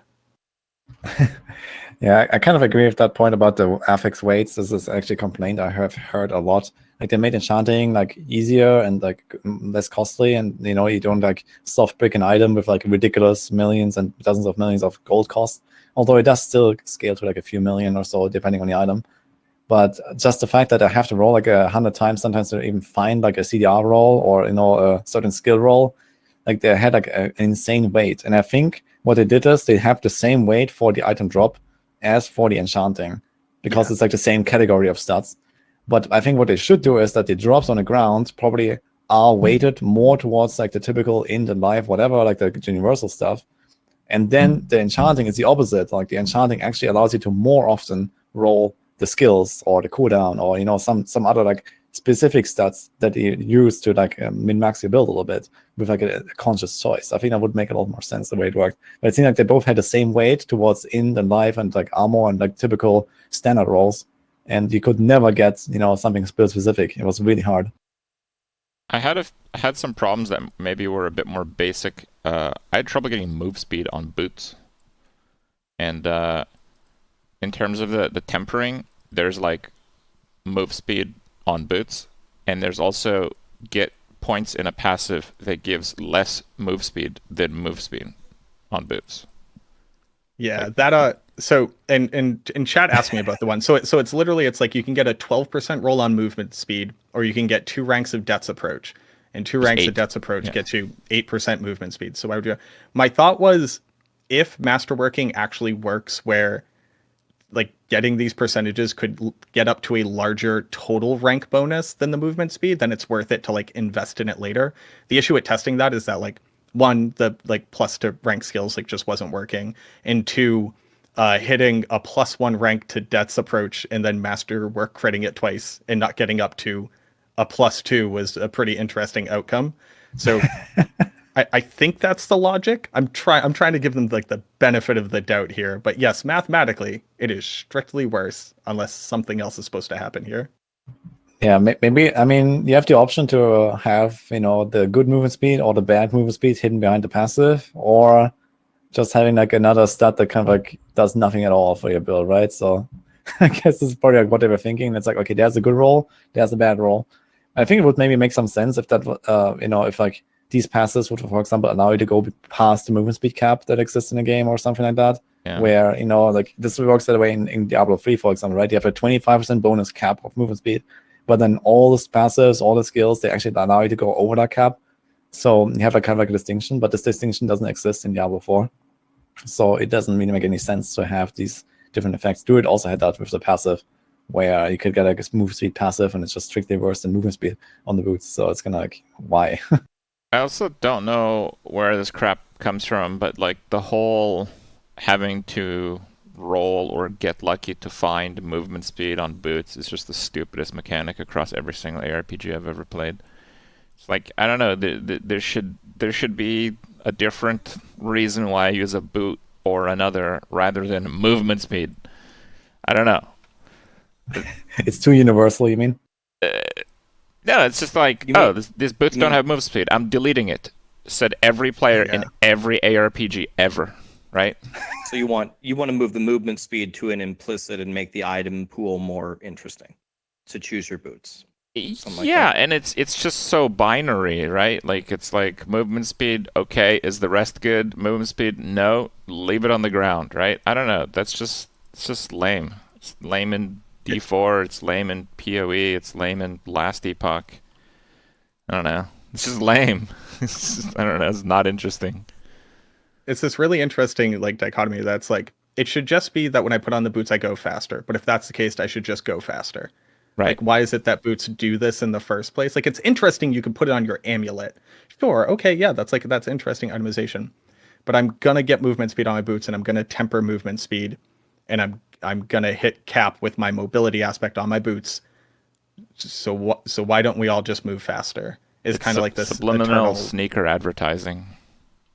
Yeah, there's just no choice to it. Yeah, it's a good point. I honestly, when I got to the amulet and I was thinking about slamming something on it, I was of the opinion on pretty much every build that I made that movement speed was the best stat. Again, like it's just so strong. But that's interesting, right? You weigh in massive opportunity cost on an amulet. That's an actual decision that you're making. Right. I'm all good with that.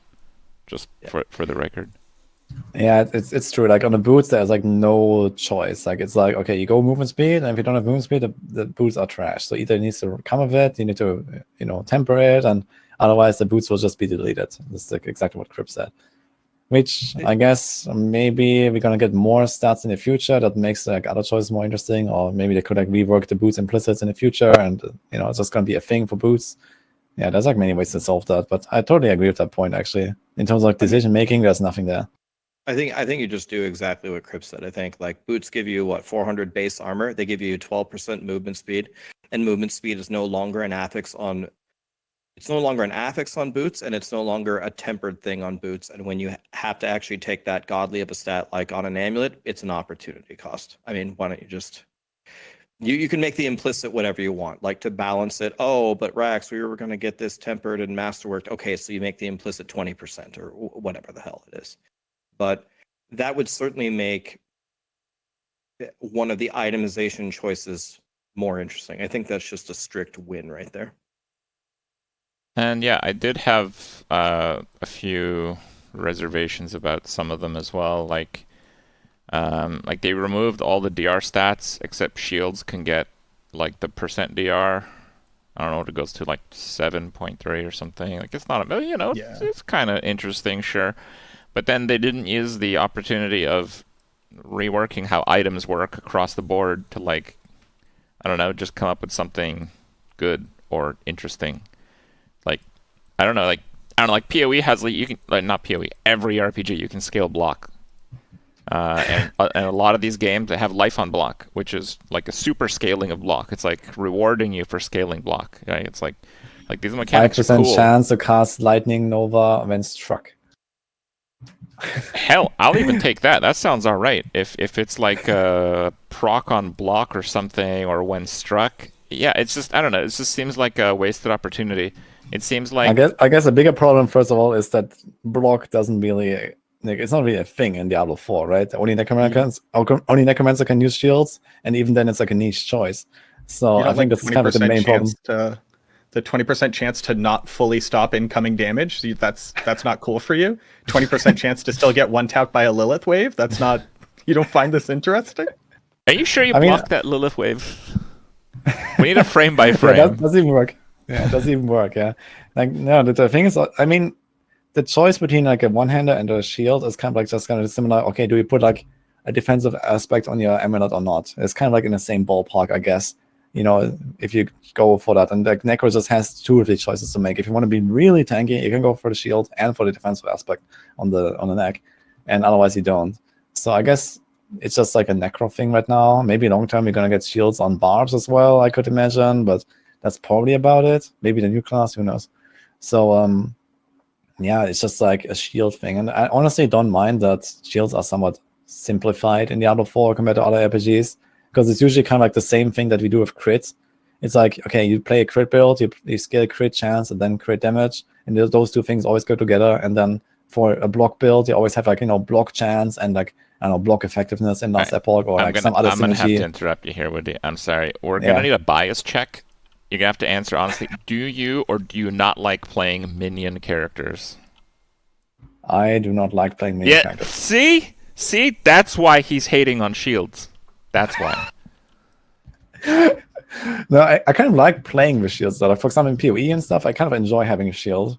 But it's not like that I dislike the idea of having a shield. It's just that I think they're actually fine in D4. I think that there's nothing really outrageously wrong with them without having like crazy life on block or I don't know, crazy effects. But I do agree that maybe they could make more cool stats, especially with tempering. That's what I talked about earlier. New recipes. They could add more stuff. They could add something like a defensive temper thing that is like life gain on block or something. Why not, right? You can put on a shield. Maybe you can literally make like a shield category of tempers as well, right? So that there's options like that. And tempering is probably where they will put all the cool new stuff that we can dream of in the future. So this is kind of like brings me back to the point earlier where I think there's going to expand on this as we go. I want to kind of. I mean, go ahead. I want to kind of hop on that and say that, like, in general, in like the character builder gamosphere, I think shields are like really cool. Like, I always have that like image of the sword shield warrior going up against the dragon. The dragon does the fire breath, and you just shield it, and the shield's getting hot, but it's stopping the It's like, I think it's like a pretty significant part to just like throw in the garbage and leave it to what it is. I'm really not super happy with shields. I'm not even happy that only necromancers can use them. Like, the fact that barbarians can't use shields is just what? Like, Yeah, I they were supposed to, I think, because I think back in the beta they had like transmog options that he couldn't get as shields offense. So I think at some point they were supposed to have shields and they removed that. But I agree, I would like to see barbarian shields. Maybe in the future. I mean, another thing back to the original point, it doesn't need to be shields or block, right? Like the DR has gone down, they're making the game more challenging. There are other interesting mechanics and that other games have. You come up with your own system, like endurance, for example, in Last Epoch is pretty interesting, where when you fall below a certain threshold, it's going to give you massive DR, and really what it helps you against is one shots. Like you get hit, and then that last portion of the damage can be mitigated if you build into it to try to survive, specifically a Lilith wave that doesn't really help you in a lot of other cases. It doesn't just have to be shields and blocking. It could be other stuff as well. Spell suppression, for example.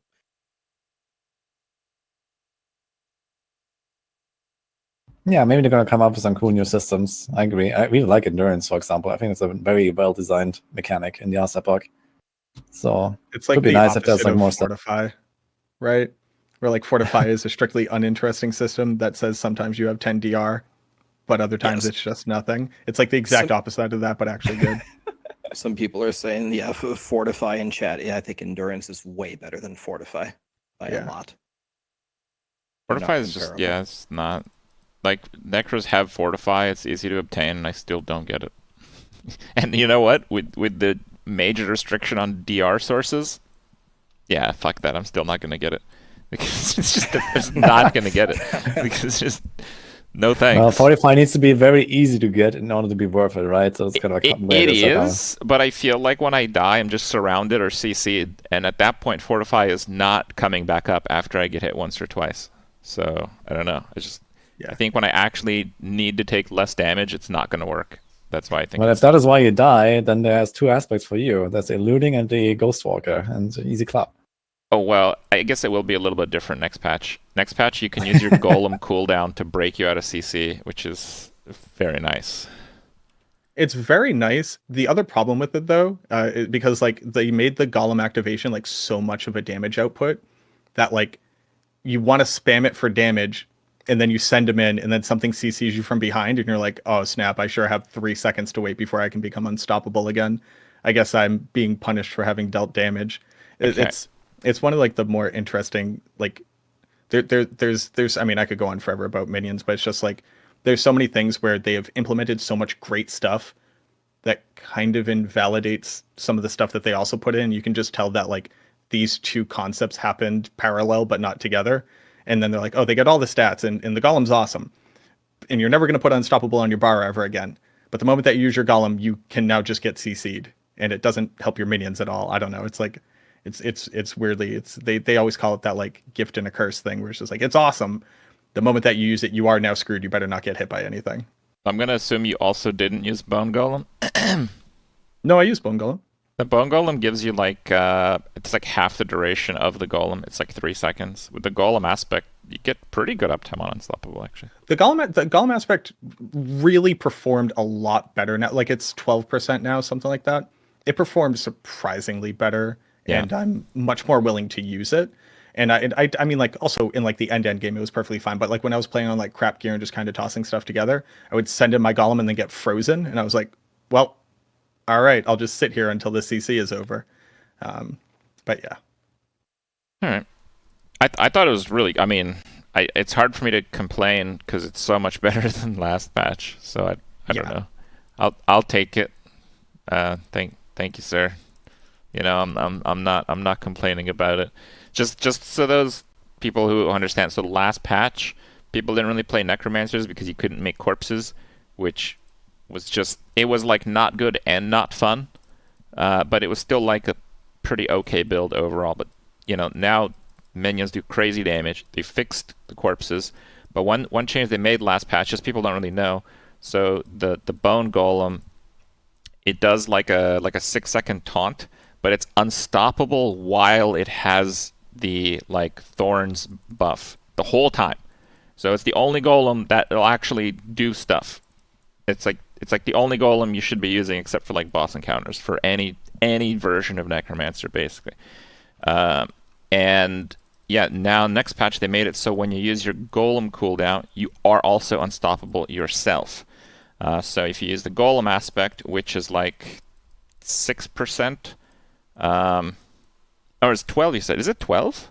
Yeah, they buffed it up to 12% boss. It's kind of crazy. So the bone golem also does a double attack, so it procs that twice more than any other golem. So you can just very literally spam the golem button and be unstoppable, and your golem unstoppable the whole time, unless your minions are just spam killing everything and the golem doesn't even get to auto attack. And yeah, I only played like a day, so that was actually a problem because I only got to like hit level 40 or something, and like so literally everything was dying. Skellies.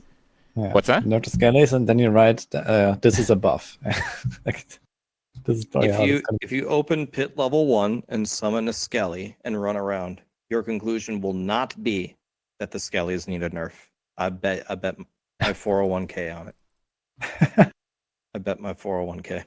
Okay. They need help. They like maybe their damage swinging the sword is good, but they're in the psych ward. They do not understand what a monster is. They don't understand what a gate is. They don't know what to attack, who to protect. They need help. I think that the golem was doing a huge amount of the damage, but now they have like, you know, minion count mattering for so many other reasons.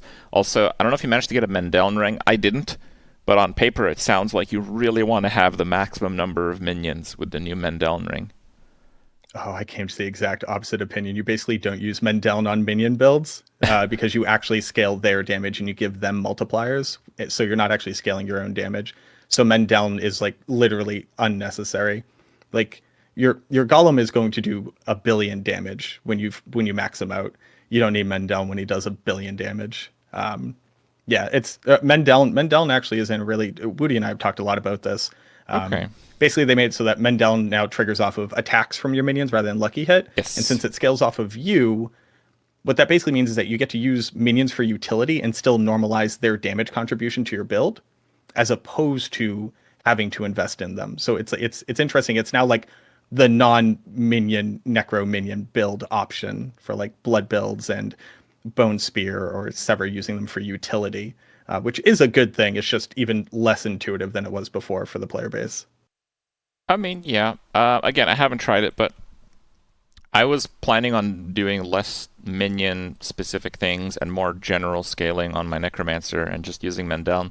I also used Mendeln this season, even though I didn't have any lucky hit and wasn't really proccing much of it. I was using it for its stats, and its stats are even more important next season because they actually deleted minion health from gear. So that has like 50% of it, which is a lot. I'm not even sure if you can get 50% through Paragons. So the cool part is that they do scale with your maximum life now, like 100% of your maximum life. Mm-hmm. So like when you put 30,000 life on you, they sure have 30,000 life too. Okay. But yeah, it is now a very unique. It's unique in the fact that it has that stat and it is gone from all other places. But yeah, I basically wasn't using it on any of my minion builds except in like testing early on to see how good it was. All right, enough necro for now, I guess. No, are you sure? We could like keep trading notes here. Sorry. I mean, it's definitely an interesting discussion with the minions, and it's definitely one of the highlights in terms of new builds that are coming, or like new builds, right? In terms of like what people are actually gonna play. So that's cool. There's other new cool stuff as well. Like, we were talking about crafting and tempering. For example, one build that I tried was the Hurricane Druid, which was really fun to finally make work. And it actually turned out to be one of the better builds out there as well for Druids. And that was entirely enabled by just the mod Hurricane Duration on your weapon. So that's kind of awesome stuff that came out of that as well. And I think we're going to see more of that with like, potentially like a hit shenanigans with like double casts and, all these kind of like, maybe other cool effects that are going to bring in the future as well. But it's kind of cool how something as simple as Hurricane Duration can just create a build with like the existing tools that already exist. And I think there's going to be more opportunities for that in the future. So I hope they're going to do that. Was there like any other cool stuff that you discovered outside of, the necro stuff and I don't know what we just said? I mean, I really only played Necromancer, but were there like other builds not like hugely using the direct damage proc aspect? I thought that was... Well, I mean, okay, the direct proc, the elemental search aspect was definitely like, the choice if you cared about making the best build possible. But, under the assumption that this thing will either not exist or, in a massively nerfed form, like obviously I was not testing this stuff very much because there was no point in trying to make anything with elemental search because it's just going to get obliterated, most likely. So, if you want to actually test the build, I was not using it. In that case, yeah, there's many viable builds, of course. What about a Northeast 2-button build? The Frosty Strides auto teleport, just like 900,000 base scale damage or whatever. That was insane to look at. Yeah, Frosty Strides, even looking at the patch notes, was already like, yeah, okay, this is fucking broken. It turns out, yeah, of course it is broken when you can like, Frosty Strides 2 times per second for 90,000 base damage. It turns out, yeah. So this is just like what I was expecting to happen, and people did it, and I'm glad they did. So it also gets obliterated, I hope. Another thing that I tested, I wouldn't say this was a cool result, but I went over to the Druid and tried Companion Druid. It was better than current day Companion Druid. And one thing that we heard, I think, on one of the campfire chats was, well, because people were complaining that Companion Druid was so bad, they were like, well, I guess we might be able to do something with Companion Druid, but Companion Druid is never going to be like a Necro Minion build, right? And I think some Druid players were actually pretty offended by that statement because they were like, why can't Companion Druid be as viable as Necro? So I was like, all right, let me go try the Companions. Obviously, they're better now that you get the stats, but it's nothing compared to the Necro. Like, I had to go seek out multiple aspects just to be as strong as just the vanilla Necro playing the game. So I think Companion Druid, while it's better, is still way behind Minion Necro for anybody that cares. And there are some people who care. So I actually Oh. rolled Companion Druid in season 3, and it's like the numbers on it are actually pretty good, but the problem are your companions. Sorry, your companions get CC'd, and there's no way to break CC on a Companion Druid. But it's worse than that, where if your They actually companions added are crowd unstoppable now to controlled. the wolves. Sorry. They added unstoppable on the wolves. Oh, You okay. can now they become unstoppable now. I think they're just is it base unstoppable? Is it in the No, it's tree just or no. It's like when you press a button, basically. But pressing the button Okay. is like almost all of your damage anyway. So Well, yeah, that was the issue. They would, if they were CC'd when you'd press your button on live right now, they would consume the cooldown and not do anything. And then when they'd come out of CC, they wouldn't use the cooldown. It was just like wasted the it's just cooldown. lost? Yeah. yeah, I actually played Companion Druid on the PTR, and I gotta say they are actually feeling pretty decent now. The main issue I had with them was that they were just dying way too much. Like compared to Necromanions just like, you have like the ring on and they get constantly healed and resummoned or whatever, you don't care. But this doesn't happen on Druid. On a Druid, your pets die and they have to like 10 seconds after the wolves to come back, and you have to run circles in the boss arena in the pit, like in a high level pit. They stand in the boss area, they get blasted, and they're gone. That's it. When I include the companions, they're especially good for single target damage. For example, I was trying like a Lightning Storm companion hybrid build. Lightning Storm was doing good AoE damage. Sometimes I press the wolves, I kill some elites with them. That was working out pretty well, even like pit 120 or something. But then I come to the boss, and I need my companions to kill the boss, and they just die in like every single AoE. That was like the really main gripe I had with them. But otherwise, they were actually kind of fine. Like I really enjoyed playing with them. I had the same experience there versus the Skellies. They were dying way more often. Same experience standing around with none of them alive.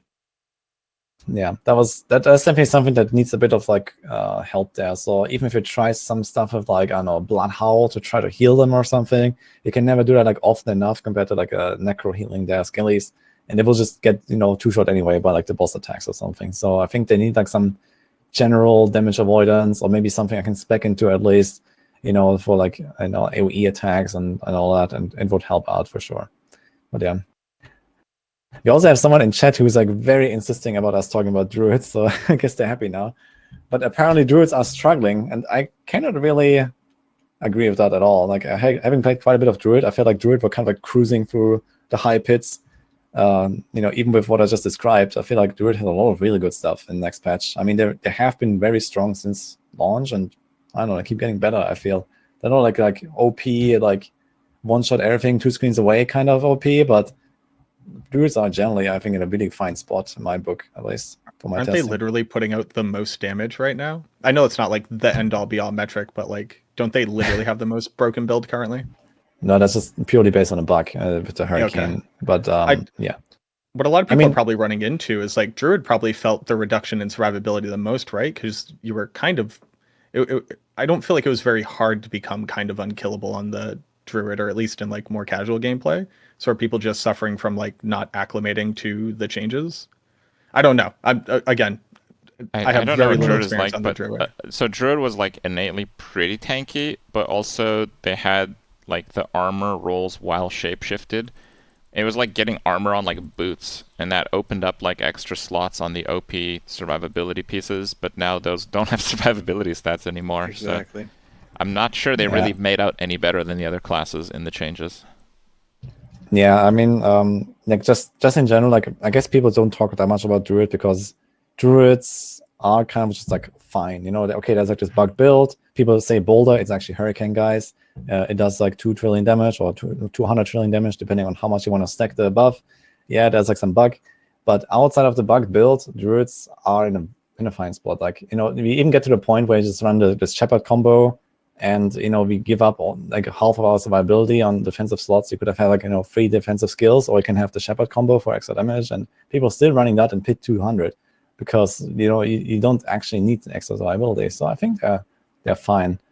In fact, I would even advocate for like a debilitating raw nerf, because I feel like it's a bit too much day and night, having enough versus not having enough, and maybe buffing like the base defense a bit or something like that along those lines is like something that I put in my feedback, because 70% damage reduction, having it up, you feel like an immortal tank, and having it down, you get blasted, and it's like too much of a get good kind of scenario where I feel this will probably turn off people from That's so really bad though. enjoying it. Like, I don't know. That seems like it can work okay to me. Like, Yeah, I 70% damage reduction makes it immortal. This is just how it works in Diablo 4, I feel. If you have it right, up, you're immortal. but like the idea of having a longer cooldown super DR button rather than like 20 DR, that sounds fine to me. Yeah, okay, in general. yeah, the idea of that is cool, but the reality is in 2024, we're playing with permanent debilitating raw. You can reset the cooldown with Hunter Zenith. And there's multiple ways of doing that, but most people will do it with Hunter Zenith, which is the ring that you kill a target, and then the next time you cast the debilitating raw, it will not have a cooldown, basically. So it's kind of like a reverse cooldown reset. Yeah. And you have to play around that completely, basically, in like high tier pit on like most builds, because most builds will be storm builds with 10% raw, blah, blah, blah, blah. So that's kind of how that works. And yeah, it's like, you do a mistake, you don't have a debilitating raw because you press it too early or something, and then you die. So this is like how many people will experience the Druid. And that is a bit of a problem, I feel, because it gives you so much DR in one slot, in like one skill. And if you kind of do a little mistake with that, that's it. So I think that could change a little bit. Sounds like they just got to remove that aspect. Yeah, I don't know. It's kind of fun to play with that. I think the Hunter Zenith itself is not such a problem. As I said, I think it would be better just like balance it out a bit better, maybe make the build time more like 50% or 40%, but you add like an extra defensive passive somewhere, or these kind of things. I think that would probably just even it out a bit, smooth it out a bit. That would help a lot more. And the playstyle itself is actually kind of okay. But yeah, either way, I mean, for Druids, I guess, since I'm probably the only one who has really tried it a lot, I think you don't have anything to worry about as long as you actually not really. There's like so many good builds on Druid. I think Druids are just gonna be in a fine spot no matter what. So I think that's pretty much my take here on the Druid. They're really powerful.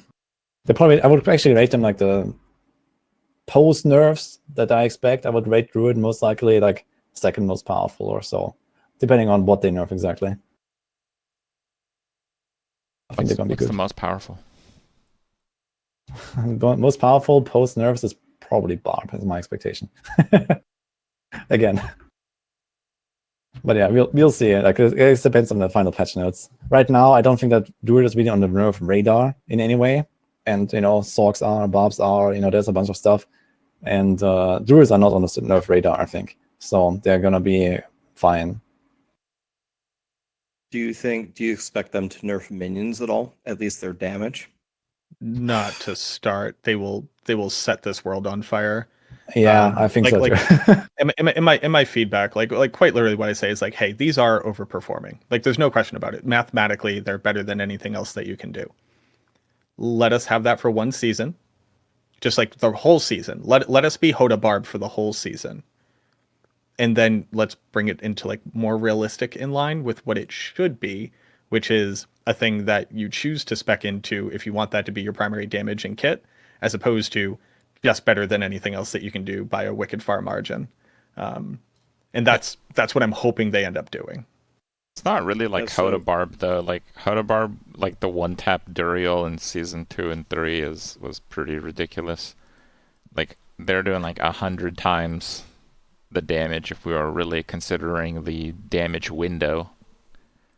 And it's more so the pervasiveness. Like let us have our Hota Barb. Like let us have our everybody is complaining that they feel FOMO because they're not playing this one super overpowered build. Like let us experience that, because the Necromancer hasn't experienced that since like season 0, where Bone Spear was like the only thing that could kill Echo of Lilith, consistently until people figured out men down, right? Like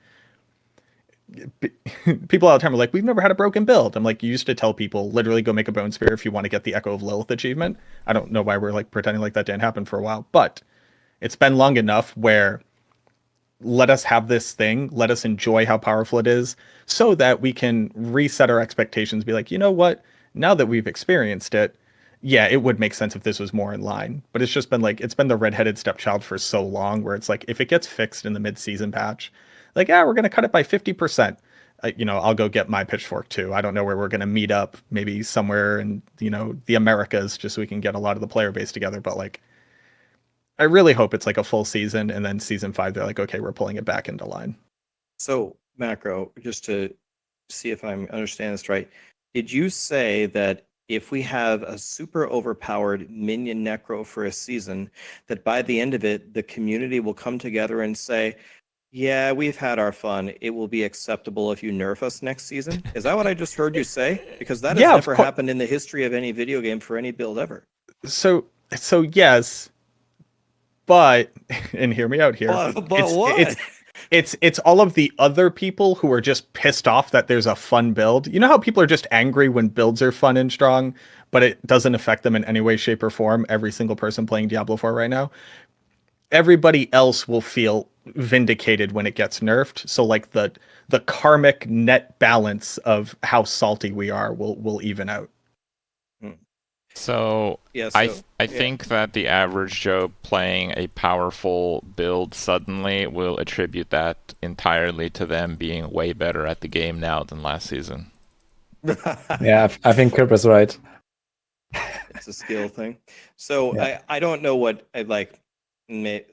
So when Woody says he's expecting the reasonable nerfs, so I'm assuming we're talking about Dust Devils, we're talking about maybe Frozen Orb a bit, and we're talking about the bugged Hurricane. Was there anything else that you were thinking other than those three?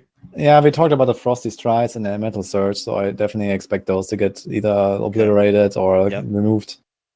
Okay, so with those gone, I was thinking highest output.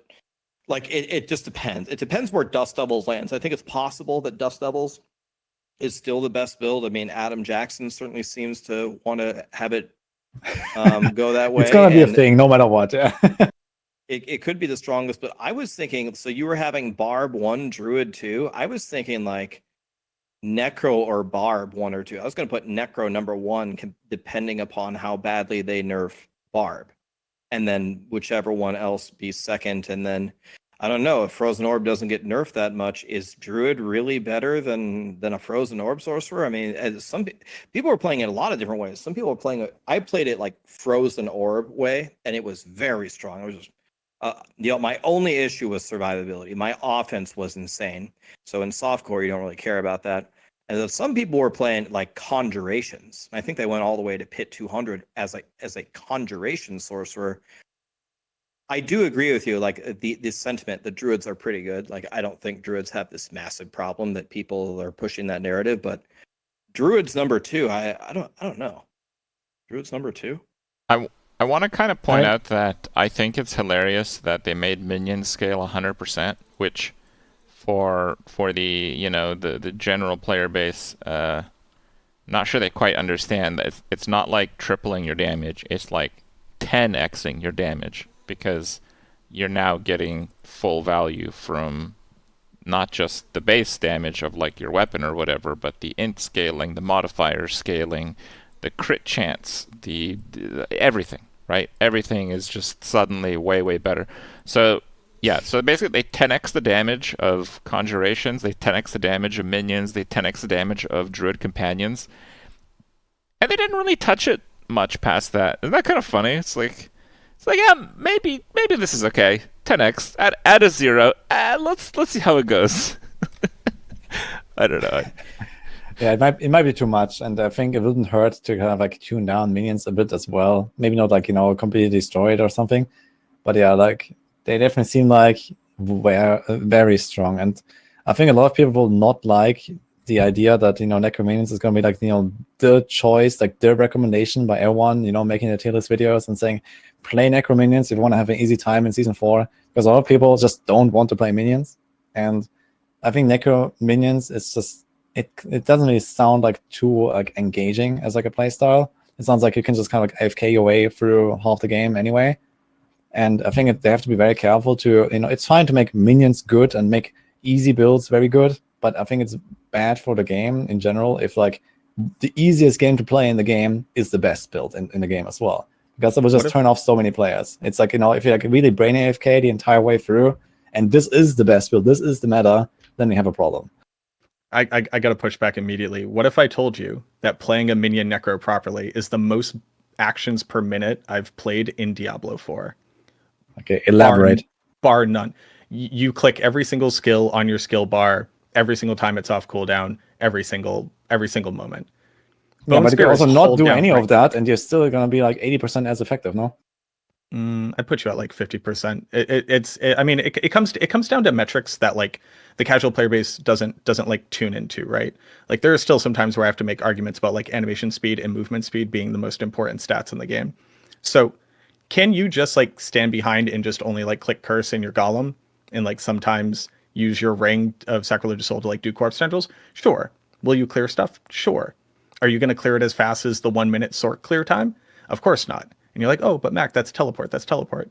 If you try real hard, you can double your efficiency. And you are significantly slower, even if it is the most powerful build, if you are not playing it hard. Now, that's going to be a bit easier this season, but playing minions optimally is the most buttons I've clicked per second. So, yeah, so I'm sure that that's true. I'm sure that the highest level of minion gameplay, I mean, I just played it for 3 days. There's crazy things you can do. But I think what Woody said here is definitely kind of what applies to the general game. You just run. It's exactly what Macro just said. Just run forward and curse and activate your golem, and almost everything in the game is going to die. And people are going to love it. Like Kripp asked earlier, is that a problem? I have no problem with it. I have almost never, I'm sure there are examples, but in ARPG seasons, I always recommend, if you're going to be wrong one way or the other, for the love of God, be wrong in the favor of the player. So if necro minions come out and it's just way too strong, you added a 0, oh, you're mowing the lawn in pit 200. That is a better scenario than minions still suck in the minion patch. So I don't mind. It's okay. They made a fundamental change to it. In my opinion, another fundamental change is required. My minions are stupid. The only reason they're working is because they're strong. You put a 0 there so they work, but you could take away the 0 if they would just do their job. I feel more like a babysitter than the commander of the undead. I'm so upset at everything that they do all the time. I can't even break the gate in the Nightmare Dungeon. But I do think, when they get these basic systems in place and they go further, that Woody's point is going to be important, that if Minion Necro rules the world for multiple seasons and literally you can just walk forward, curse, and golem and get whatever % of the efficiency, I think we have a problem there. Yeah, back to rat runs it is. It's like a rat run.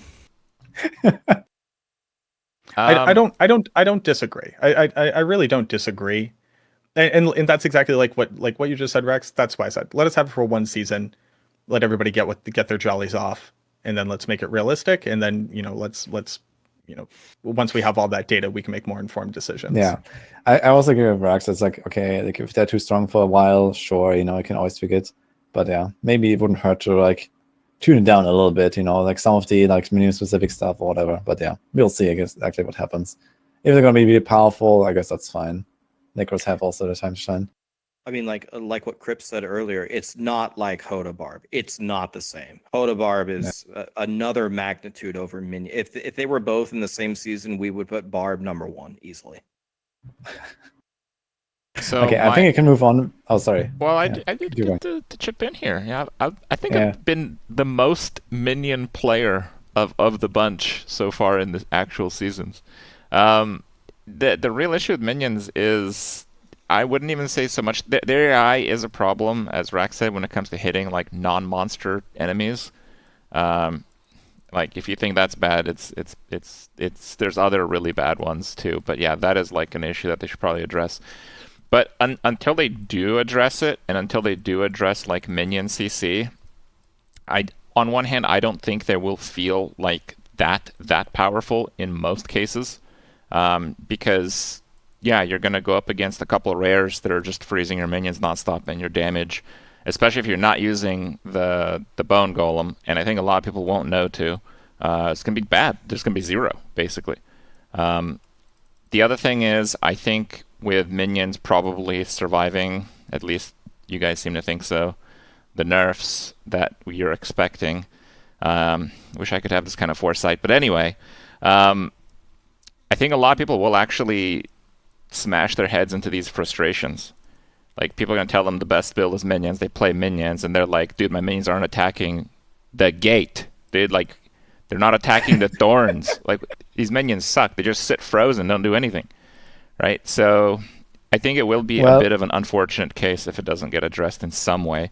But ultimately, yeah, if they want to do something crazy, like give me a way to give all my minions permanent unstoppable, like they can have half the damage. I'm good with that. They can probably have like 70% of the damage from what I was playing with anyway. I guess my solution to this is I'm just not gonna greenlight any build that has minions or macro on max roll that does not have a curse to direct them somewhere. Like, Oh no, hey, I can't stress this enough. My football field decrepify is going on every single build. You click it one time, you hit Lilith from Kyovashad. It is sick. okay, perfect. Lilith is actually pretty close to Kyovashad, though. It's a waypoint away. All right, don't split hairs over here. All right, you gotta fast travel to get to her. All right, that's far. Okay. Anyway, I want to move on from the necro topic and in general from the crafting. Again, or do you just want to circle back to minions? I think we could probably get away with that. So I want to talk about Helltide. We haven't really talked about that at all, and no one mentioned it in the overall impression. So what do you think about it? It's sick as hell. It's fun. It's just fun. I think they did it right, except for that sandworm, like literally knocking you out of the way every 5 seconds. I think they did a pretty good job with it. I actually kind of like that though, because it notifies you of its presence. Like, oh, you wanted to walk over here? Not today, sir. Just knocks you across the. I honestly kind of like that. It's just like when it happens the third time and I'm just like trying to get to a chest and I don't care about cinders anymore. It's like, what if there was 8 fallen here? I'm like, I mean, sure, I'll kill them too, boss, but like they didn't need to be here. It's like, all right, I'll see you in a minute. I like it. I think like the Blood Maiden is really cool. You know, people are already calling for like they need to buff her difficulty. We gotta remember that like sometimes undergeared people like show up to Helltide and World Tier 4 a little bit too early, and they're just going to get put in the ground by these bosses. And it also looks like there's a way that we'll be able to juice Helltide. I don't really understand how it works. There's that weird like elixir that adds like monster level. So like they've already incorporated at least some of that. People were finding them in the cellars, but like, my only issue, because I really think everything they added is just very good. Helltide actually feels like something that's fun. You can do it in World Tier 1 and World Tier 2 and out-level dopamine tunnels. My only issue now is I'm having so much fun doing the Helltide. I have like 3 minutes left and I realize I need to go open up chests. And if I don't hit all my chests because I'm sitting in a loading screen going to the other section, my cinders go away. And if we're bringing everything from the Blood Harvest over to Helltide, that thing that everybody loved, one of the things that everybody loved is that all your materials carried over. So like, let's just incorporate that into Helltide as well, in my opinion. One thing about Helltide, which I don't know if you guys tried this or not, but I tested like leveling, and leveling was way better in Helltide than dopamine tunnels. But I'll tell you one thing that I think is incorrectly tuned.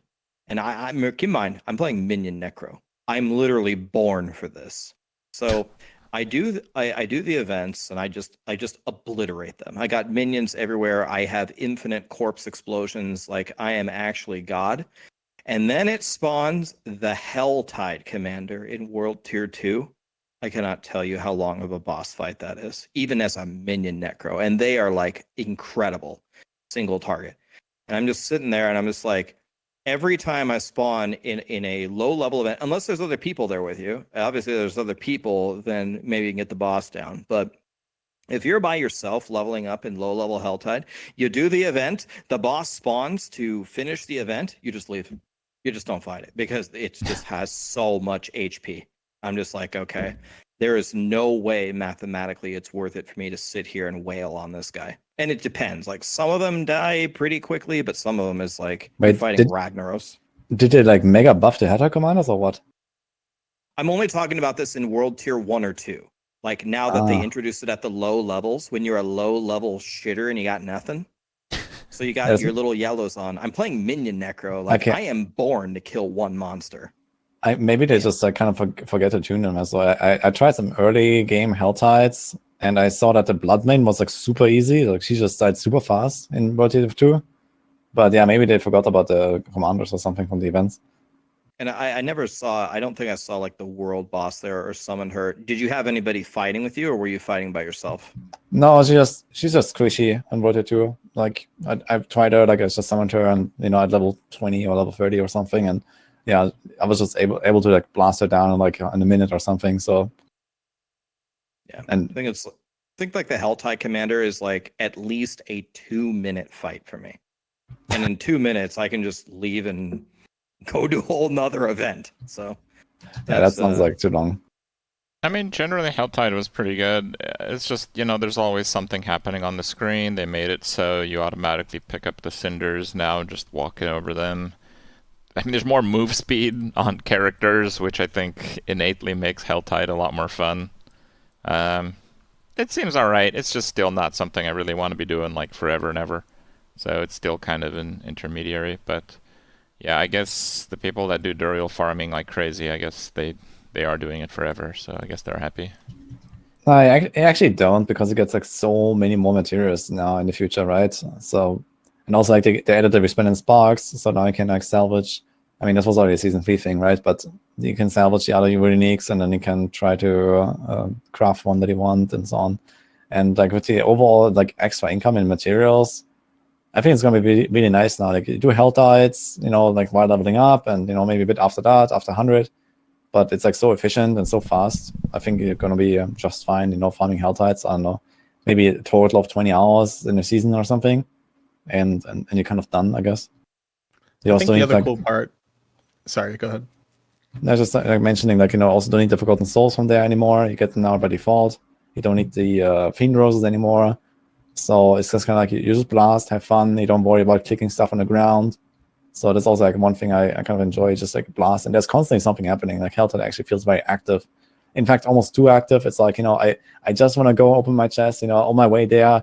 I get like ambush, I get the worm, I get everything. And yeah, it's kind of cool that this stuff's happening. But sometimes I'm like, I just want to kind of grind my way over to this area, just like a horror usually do, trying to get towards that chest while getting some cinders. And it takes me like 20 minutes to get there to the opposite sides because there's constantly stuff. And I really don't want to just ride past it. So it's like too tempting, But yeah. I think the cool part about it is that because I hated just doing like dungeon grinds for leveling. I think it's like the least fun I have during the beginning of a season. Helltide lets you do whispers. It gets you gear, especially in the early world, like world tiers, where like you just go pop open a chest and you get like your first like 2 or 3 legendaries. You put them on, and now you actually have like mobility and some damage. So it's like really rewarding in the early game. I did try it out with like no tempering, no masterworking, just like a base build that like I just created the character and I like put together a build. And the maiden was like a bit of a challenge while you found out what she was doing. Once you put on any good stats, like you obliterated her, right? I think there was one point that the Hellspawn came in, but I didn't know he had showed up. I just saw the loot fall out of the sky because I killed him too fast. So like, I think there's some world where like they can make it a little bit more challenging, but you're getting a ton of resources. You're mostly having fun because you're just kind of killing monsters the whole time. You're getting decent gear upgrades. And then it's like, oh, I have a couple minutes of downtime. I'll go turn in my Tree of Whispers. I'll go check something for my codex, or I might like head over to a world boss or whatever. I think it just fits much nicer into the overall early game progression and like the overworld progression part of the season start. I just need those cinders to carry over. Like dropping off at the end of a Helltide with like 200 cinders because like I just didn't run over to a big enough chest by the last minute feels like so bad. And I don't know why I'm being. I call it being punished, and it's a little bit dramatic, but like I completed your challenge. I did the stuff. I got my currency, but I don't get to spend it because I didn't stop playing the game long enough to go open up a chest, or too much stuff spawned in the way, and it like you're gonna tell me I'm gonna stop killing these monsters to go get like, it just seems a little bit like counterintuitive, and I feel like there's a very, very easy solve for it, and then I basically have no complaints about the system. It's certainly a popular, solve that you're suggesting, I guess, because a lot of people would probably like that. But what about they just make the living steel scale of the cost of the chest, and they remove the living steel chest? Because I think that's kind of like the bigger problem here is that you have to get to 275, and you never want to open any of the other chests because they don't give you 5 living steel, they only give you 1, no matter the cost. And it's just kind of stupid. And why would you ever open another chest, even though Helltide was supposedly designed for the target farming in the game, but you don't actually do that because living steel exists. And, why don't you just go around and open like 75 chests if you really want to? And we were talking about this on stream. It's like there's a couple different options. Like, what if there's a Cinder's merchant in towns or whatever? Or what if the chests stayed around for until the next Helltide, but like the monsters weren't there? There's a lot of things that are purely mechanically like, sure, you could do these things, and they would technically solve this problem. But like a vendor in town, no, I want to do my Helltide while I'm in the Helltide. Like I want to open up my chest while I'm in the Helltide. I want to kill the monsters while I'm in the Helltide. I don't like want to go to a vendor outside. Or what if it was a chest where you could like pay more? You could like open it multiple times, or you could like pay more and get like a scaling reward out of it. That's okay. But like literally, how do they make that UI when this game needs to be played on console too? And it all just comes down to, I want to open the chests, but I want to spend 55 minutes killing monsters, so I don't have time to open up the chest. I have to stop playing the game to go just click the chest to just keep going. And I don't know. It feels like it doesn't need to be over-engineered in any other way, really. I mean, I've played a few games where they have like limited time, like gathering events, and they just have like a conversion mechanic at the end. Like it could just like pop out random chest loot for how many would otherwise go to waste or something. Like, I think there are a few. Pretty. The thing is that if you like do what you said, macro, with like just carry over the cinders to the next Helltide, then you still have the same problem that you have to stop killing monsters out of those 55 minutes and eventually go to the chest and open all the chests. And you have like 2,000 cinders, and you're gonna go right around for 10 minutes opening chests. So you still spend the same amount of time opening all the chests. In fact, probably more if you do it that way compared to just efficiently grinding away through the zone as you go towards the chest, open that chest, grind away to the next chest, and open that one. So you basically just... But like, why is that even a problem? Really, is my like, if it's I have to kill the monsters and I have to open up the chests, why can't I choose to like prioritize doing one and then the other one versus intermingling the two activities? Like, if it is the same thing at the end of the day, why doesn't the player get to make that choice about like, I only want to take the first 10 minutes of this Helltide, open up my chest, and then get back to dungeons or whatever I was doing? It's just like, yeah. Oh, sorry, I didn't mean to cut you off. No. I ran out of gas anyways. Thank you. Okay, so I think Woody makes a good point. Like you still have the same problem. You could do a vendor. Another thing that you could do, which might be simple, is when the Helltide ends, in the 5 minutes of downtime, for the 5 minutes, leave the chests up. Go loot them. Yeah, some people just said that in my chat as well. Yeah, it seems good. But I'll play devil's advocate even further, and I don't feel very strongly in this. I don't care. Like they could change it. They could have them carry over. They could have you farm it in the 5 minutes of downtime. I personally, I think I like how they do it, and the reason why is I have to make a plan. I don't go to Helltide, and what I do in almost every game mode is I run around and I just slay shit. And that's pretty much it. And I don't think at all. The thing that I kind of like about Helltide is I don't have to make a big plan, but I have to make a little bit of a plan. And here's how it goes for me, because I was trying to like speed level.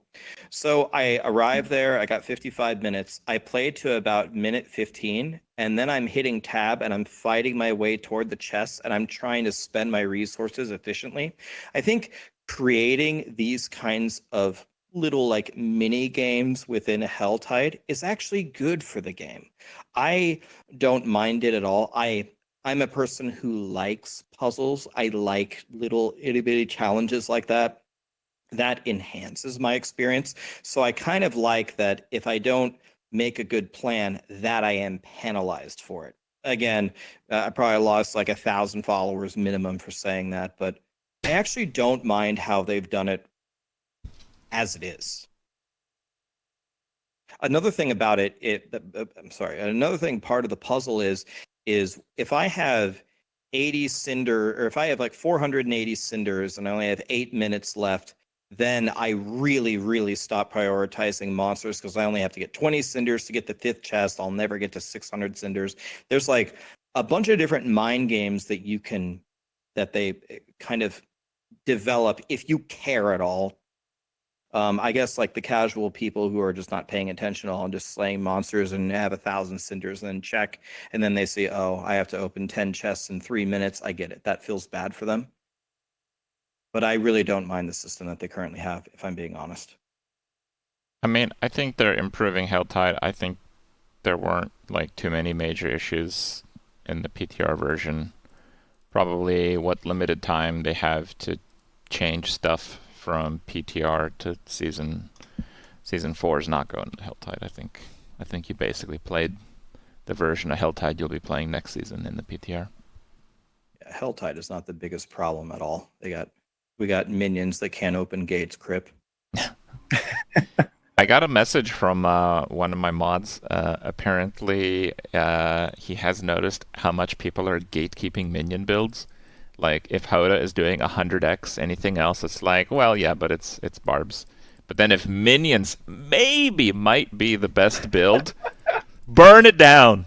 No. Do you know minions? They're easy to play. Do you know? You only click like 2 buttons. No one said that. How dare they have a good character at the end of the day?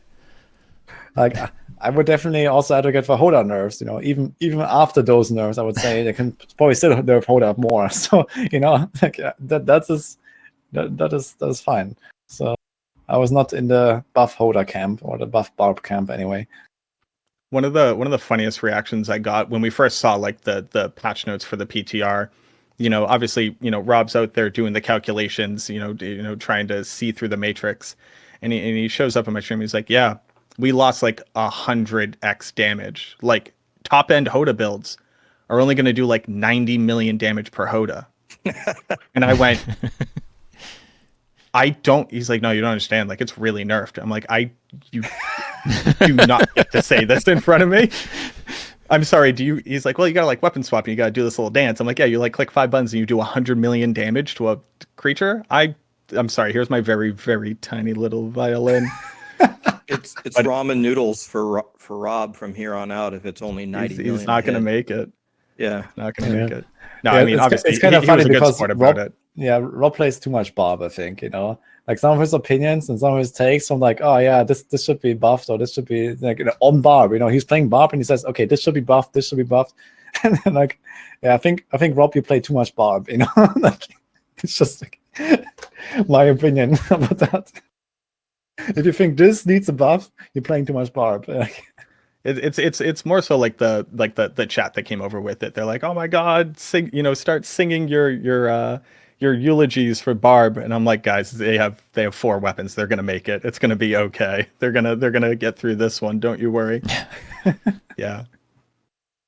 Yeah, I think Barbs will be just fine, even with like 7 different nerfs that are expected to come for them. So it's fine. So kind of a segue from the idea of Helltides. How much do you think people are going to hate running Nightmare Dungeons unless there is like a strictly better Nightmare Dungeon in Season 4, like Vaults? Like, it's purely homework now at this point, right? It's literally just to get glyph experience. Why would you do it ever? Well, there are reasons to do it, actually, which is they're also the best source of loot in the game by far. Like, they just drop the most items. And honestly, personally, after running a season of Vaults, I'm really excited to actually see bosses again for once in my life. So that's kind of cool.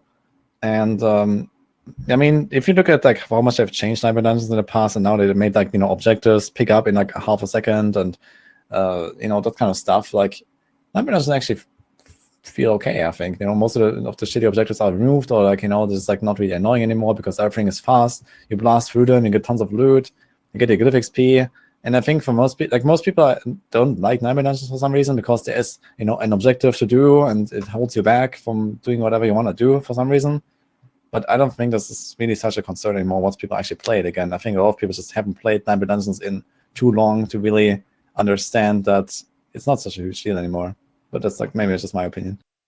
So as someone who ran every Nightmare Dungeon and tested it, and someone who ran the events, first of all, the most important point is I agree with Woody. We all miss Tomb Lord. We haven't had enough. We haven't had enough Tomb Lord. That's the most important thing. But another thing about Nightmare Dungeons is they're far more rewarding than they have been in the past, at least XP wise, because the dungeon events have been tuned up tremendously. So, for example, when the pit gives you about 7 million or 70 million XP per hour. This is with no elixir or whatever. And the best Nightmare Dungeon running it gives you 74. So the pit beats pretty much every Nightmare Dungeon. But a lot of the events pay you about 150 million XP per hour that spawn in the Nightmare Dungeons. So one of the most valuable things you can get in the entire game now is to go into a Nightmare Dungeon and look for anything. A cursed chest, a cursed well, a cursed shrine, or an actual side event. Also, I don't know if you guys saw this, but in Nightmare Dungeons, they can now spawn goblin packs, which is another massive loot explosion. So I think Nightmare Dungeons are going to be just fine. And Woody, they did not give us half a second clicks. It's 0.75 clicks. We want it to be instant cast. We want it to be instant cast. And another thing is not all of them are instant cast, by the way, while we're talking about it. The levers are not, or the not 0.75. The levers are not 0.75, for example. There's other ones that I complained about. And another thing that they didn't do is in the dead center of the dungeon, they still have the 30-second event Slay All that pays 0 XP. 0. It doesn't matter how many Don't you monsters get like you kill, a small amount when you complete it? You get a small amount when you complete it, but the best way to play that, if you play Minion Necro wouldn't apply here, but let's say you're playing like Hodabar or anything that requires resources, the best way to play that dungeon is stand in the corner, Blair Witch in the corner, have full resources, and just let the event end, and don't try at all. Don't kill anything because it's a huge waste of time. So that event is still there. Sorry, I ran a lot of Nightmare Dungeons. That's definitely good points you're making, I think. And if there's actually some objectives missing from the click time reduction, that should definitely be fixed. I think there's no reason to keep some longer than others or something. But yeah, to me, I ran some, tried builds in T100s or whatever, found some distilled fear, and it definitely felt better than before. And it's also if you really hate Nightmare Dungeons so much, you don't really have to do them very much in the future anyway. It's I know the buffing is glyph XP by I don't know how much. They didn't say how much. I expect minimum 20% buff, maybe more. And this means that if you found T100 dungeons, which many builds will be able to do easily in the future, you're probably looking at 6, 7, maybe 8 runs per glyph to 21. To max out a glyph entirely from 1 to 21. Will probably be somewhere in a range of half to 1 hour of blasting, depending on how fast you go.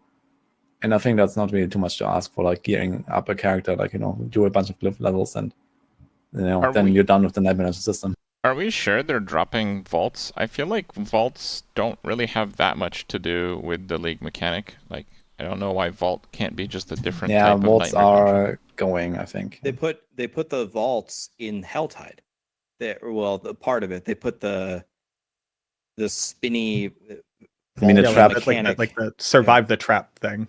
By the way, while we're talking about it, Helltide cinders are red. The Helltide ground is red. The Helltide meteors are red. The flame jet is red. Then they have an indication for an attack. It's red. And then that attack is red. And then the red monsters have red fire sticks, the shamans, and they shoot fireballs that are red. I mean, I just don't get it, man. Time to play Firewall Sark. You missed out on a couple of them, Rax, because also in the pit, in the boss arenas, a lot of them have really cool aesthetic lighting that flashes red in between pillars. And then the secondary bosses that they spawn are also red, and the indicators for their attacks are also red. I did not realize like how much of this game just like hates my dad, who is colorblind, red green. But they sure do, man. It's insane. There were so many times I just literally didn't know a boss was attacking me because their red fire thing was inside of a red summon circle, and the flashing lightning through the window was red and white. And I was like, why is that happening? This seems overdone. Yeah, it's actually wild bananas. There's like 3 colors in this game. It's like Call of Duty in the early 2000s. Yeah, I'm not colorblind, and I find it obnoxious. Like the part where I like drew, like you draw the line at Uber Lilith, and I saw they changed the ghost to blue. That's nice. That's one thing. But the part where I drew the line is where I saw on the PTR they put the vault traps in Helltide, and everything was red. So it's like you have to dodge them. I'm trying to play hardcore here. I have to dodge this. I can't see jack shit. Yeah. I gotta say, I agree with this actually. Like the visual clarity in general, I feel is like a major problem in this patch. Like we talked about, tempering and like the crazy 100 projectiles that Kripp mentioned, and it's fun to do that stuff. But yeah, you play like a frozen obstacle, you see nothing on the ground. Like it's not even like a problem of the indicators, it's just like the problem of the build, just like being way too flashy, and there's like 20 frozen orbs exploding at any time, and you just can't see anything. And then you have the boss arenas where sometimes you have a gray on gray, like try to see like the tornadoes spawn in like a gray arena or something, and then the tornadoes float around and one-shot you. Like that was definitely a problem. I also noticed this on like Vashan, for example, when I did the Uber Vashan fight. Like the indicators for the dance, it's so hard to see because it's always the same color, and it also like lingers a bit, and before it completely disappears, while the next one is already happening, and they overlap in some cases, and you have to distinguish the one that is despawning from the one that is coming. And yeah, there's like a lot of little problems like that I have to solve, I think. Wait, are you actually playing a build that has to consider boss mechanics? I thought you just bring a Hodabuff. Yes, I am. I was actually specifically trying all of the tormented bosses with like a non-crazy boss killer build to see the mechanics. So I did like 5-minute fights or something to learn the mechanics and stuff. Oh man, I sure fought Uber Varshan on a build that couldn't do enough damage to break through his barrier for a solid 15 minutes. It's the hardest I've ever played in this video game, unironically. I got him to 30%, and then I ran out of potions. But like, I actually enjoyed it for what it was worth. But to your exact point, Woody, it gets so much worse. Like, then you add Blighted Corpse Explosion onto the ground, and then you cast Shadow Blood Wave that actually still just covers the whole ground. So now you're like standing on top of a trap with a boss mechanic. You can't see the ground. I have 30 minions running around me, and I'm looking at it, and this is not a diss. I cannot stress this enough. I'm not some kind of one ARPG Andy. It looks like every like super end game map blasting build on PoE, just like spinning through, annihilating everything, and just physically unable for me to determine what's happening on the screen in front of me. And I've done nothing but play this game for a year straight.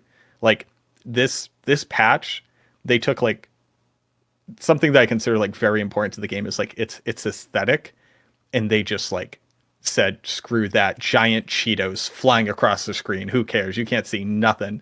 There's just bugles coming out of this barbarian at rapid speed. Like the game looks silly. Like it looks unattractively dumb. I really dislike how much stuff they've added that just like... I really dislike like corpse tendrils that are as thick as, the entire character going across the entire screen. It looks so goofy. Thicker than a bowl of oatmeal. You can get it so big that it doesn't even show the tendrils. It just shows this giant black splash. It's just like this splash of ichor on the ground, and then everything gets pulled in because it's literally too big. Like this shouldn't be that important to me. I just think that the game, like one of the strongest things that the game has going for it is that I think it's a very beautiful video game. Like I think it quite literally is a very good looking video game. And I think that you can have very powerful effects without it looking like a clown fiesta. Like some kid just like figured out Photoshop for the first time, is just like dropping stuff on it. And I'm like really I think it's a little bit unacceptable to a certain point. I mean, it's probably something they need to consider moving forward in general, but I have to say it's not something that even crossed my mind playing the PTR for like a day and a half. Just, I don't know. If you start pushing the pit at like 150 plus and you get one tap by every possibility, you don't dodge properly, then you will understand. Like, Yeah, but I don't know. I feel like Diablo 4 never really had particularly good visual clarity, and neither does any other ARPG. It's just kind of like, I don't know. I haven't. I mean, it could be better. That's what he was saying, right? It should Right. be improved or should be worked on. I don't know. Like, I There's mean, like, the RPGs that have really good clarity, they have red circles under mechanics you need to walk out of. I would prefer that less. I think the main thing here is like, especially when you get like into the really high pit areas, they have to find a way. Like the important thing that's happening is the boss mechanic, and it just blends with everything that you're currently doing. They need to find a solution for that, because if you get hit by anything, unless you have an invulnerability or some crazy mechanic that's probably not intended that they're going to nerf anyway, you're going to get killed in one hit. You're going to have to dodge it. So I can't dodge what I can't see. I think it gets even worse too. Like the boss arenas in the pit need to be so large because they have like Lilith and 3 other people all trying to get you simultaneously, that you could be so far away from the boss that you can't see them even with max zoom out. So like you can't see the tells from their effects, and then like something just kind of shoots onto the screen. I don't know why we only got like a 2% increase in our zoom out. I had like a before and after picture where I could like barely see the entrance of a doorway, and then I could barely see a light source on the other side, and I'm like, cool, that's all the zoom out I got. I really appreciate that, thank you. But like, yeah, I don't know, we're moving further and further away from the game having visual clarity, and it's clearly an important thing where like they tried to fix things like Blighted Corpse Explosion in the past. That's just very weird that I feel like we're going like 2 steps back when I already think it could have been better, I feel especially like with like 4 Blighted different Corpse bosses still trying to hit Explosion you. was such an outlier, though. Like, Well, now it's tornado like barbarian. You know what I mean? It's just like, yeah, watch a NATO barbarian play yeah, the I game. know You that. physically can't see anything. So it's like, what are we doing here? I think they mentioned that there's too many projectiles flying everywhere. So I'm expecting that to be toned down for the start of Well, season they'll 4. probably just limit the tornado barbarian to 1 tornado then, right? Yeah, just one tornado that covers the whole screen. You Call it actually can't see Maelstrom anything. Barbarian. This might be a unique like insight that you might be able to give us here, Woody, because so much power is coming back onto like items in general. Like we're moving a lot of our power onto items. On the rogue, where you get to temper 3 weapons, I experienced something interesting on the Necromancer where I felt like my Paragon was much less impactful to what my build was doing, because all the numbers there are very static and they don't scale much larger, and they're just kind of like a couple multipliers. How do you feel about having multiple weapons where you can temper stuff on and so much more power going on to items as opposed to other systems? Well, I mean, Rogue is most likely the weakest class despite that, no matter what. Like, Rogue is just like not really as overtuned and has like broken mechanics like other classes. So it's not really an issue, but if they ever go, back to Rogue and like, do like the Rogue patch where they suddenly add like crazy stuff all over the place, then it could become a problem if they don't do like some general tempering or itemization changes. Like, we talk a lot about the barb, the 3 weapons or 4 weapons. And in general, I think it wouldn't be a bad idea to just like lower those class specific multipliers that those classes have, especially barb, like, to lower values. Like, there's like class specific aspects and so on that you can put on the weapons, the tempers that you can put on the weapons for barb specifically should be lowered, maybe similar for rogue, so that you kind of like reach the same overall values and have it feel kind of similar. On the other hand, it could make it so that, rogues just benefit more from tempers, and you can actually reach 100% chance to cast your projectiles twice. In other classes only reach 60, and that's just a rogue thing, why not? So, as long as you balance around that and, give them like some negative power somewhere else, it's totally fine to do it. So it didn't feel like rogue was like overtuned because they had more tempers or more stats on their weapons or anything like that. The biggest thing that I felt was like, okay, I'm in my Paragon boards. I'm going to put in 3 Paragon points. It's going to gain me 30 additive damage. Hell yeah. Nice. I'm glad I did that. And now I'm going to walk over to this blacksmith and I'm going to put my amulet or my weapon in, and I'm going to add 200 additive bone spirit damage to my weapon. Okay, yeah, I get what you mean. So in that case, I have to say, yeah, the number of additive damage that you can get is crazy, especially with the weapons, because you can put so much of it on the offensive slots, and Rogue does have more than usual. And I agree. I think in general, like tempering probably just needs a nerf across the board. Like anything, like we talked about the size, we talk about the projectiles, like screen clutter, like basically anything could need a nerf there at some point. I feel it kind of feels to me that with tempering they've kind of just like introduced the whole system, and they completely forgot about masterworking, and this is why all the values are so crazy. Like this is kind of like what I feel happened, and if it's just like slash everything in half, it would still be extremely powerful and not as crazy and like completely ridiculous in some cases.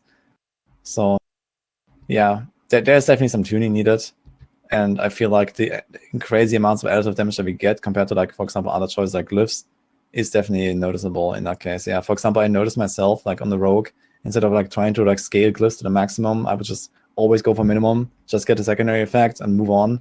And I was completely changing the way I built Paragon boards. I invested out more in defenses. So once I was talking about the philosophy shift earlier with defenses. Once I actually understood that in the PDR, I was doing a lot better as well. So it's just like the new meta of making a Paragon board, I feel. Like you kind of like ignore the nodes, you go more for the glyphs, and I don't know, that's just how it goes, I guess.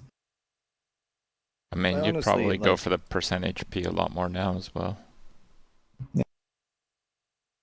I think just like as an overarching thing, though, for the amount of changes that they've made, I think a lot of this is just it's just totally fine to release in season 4.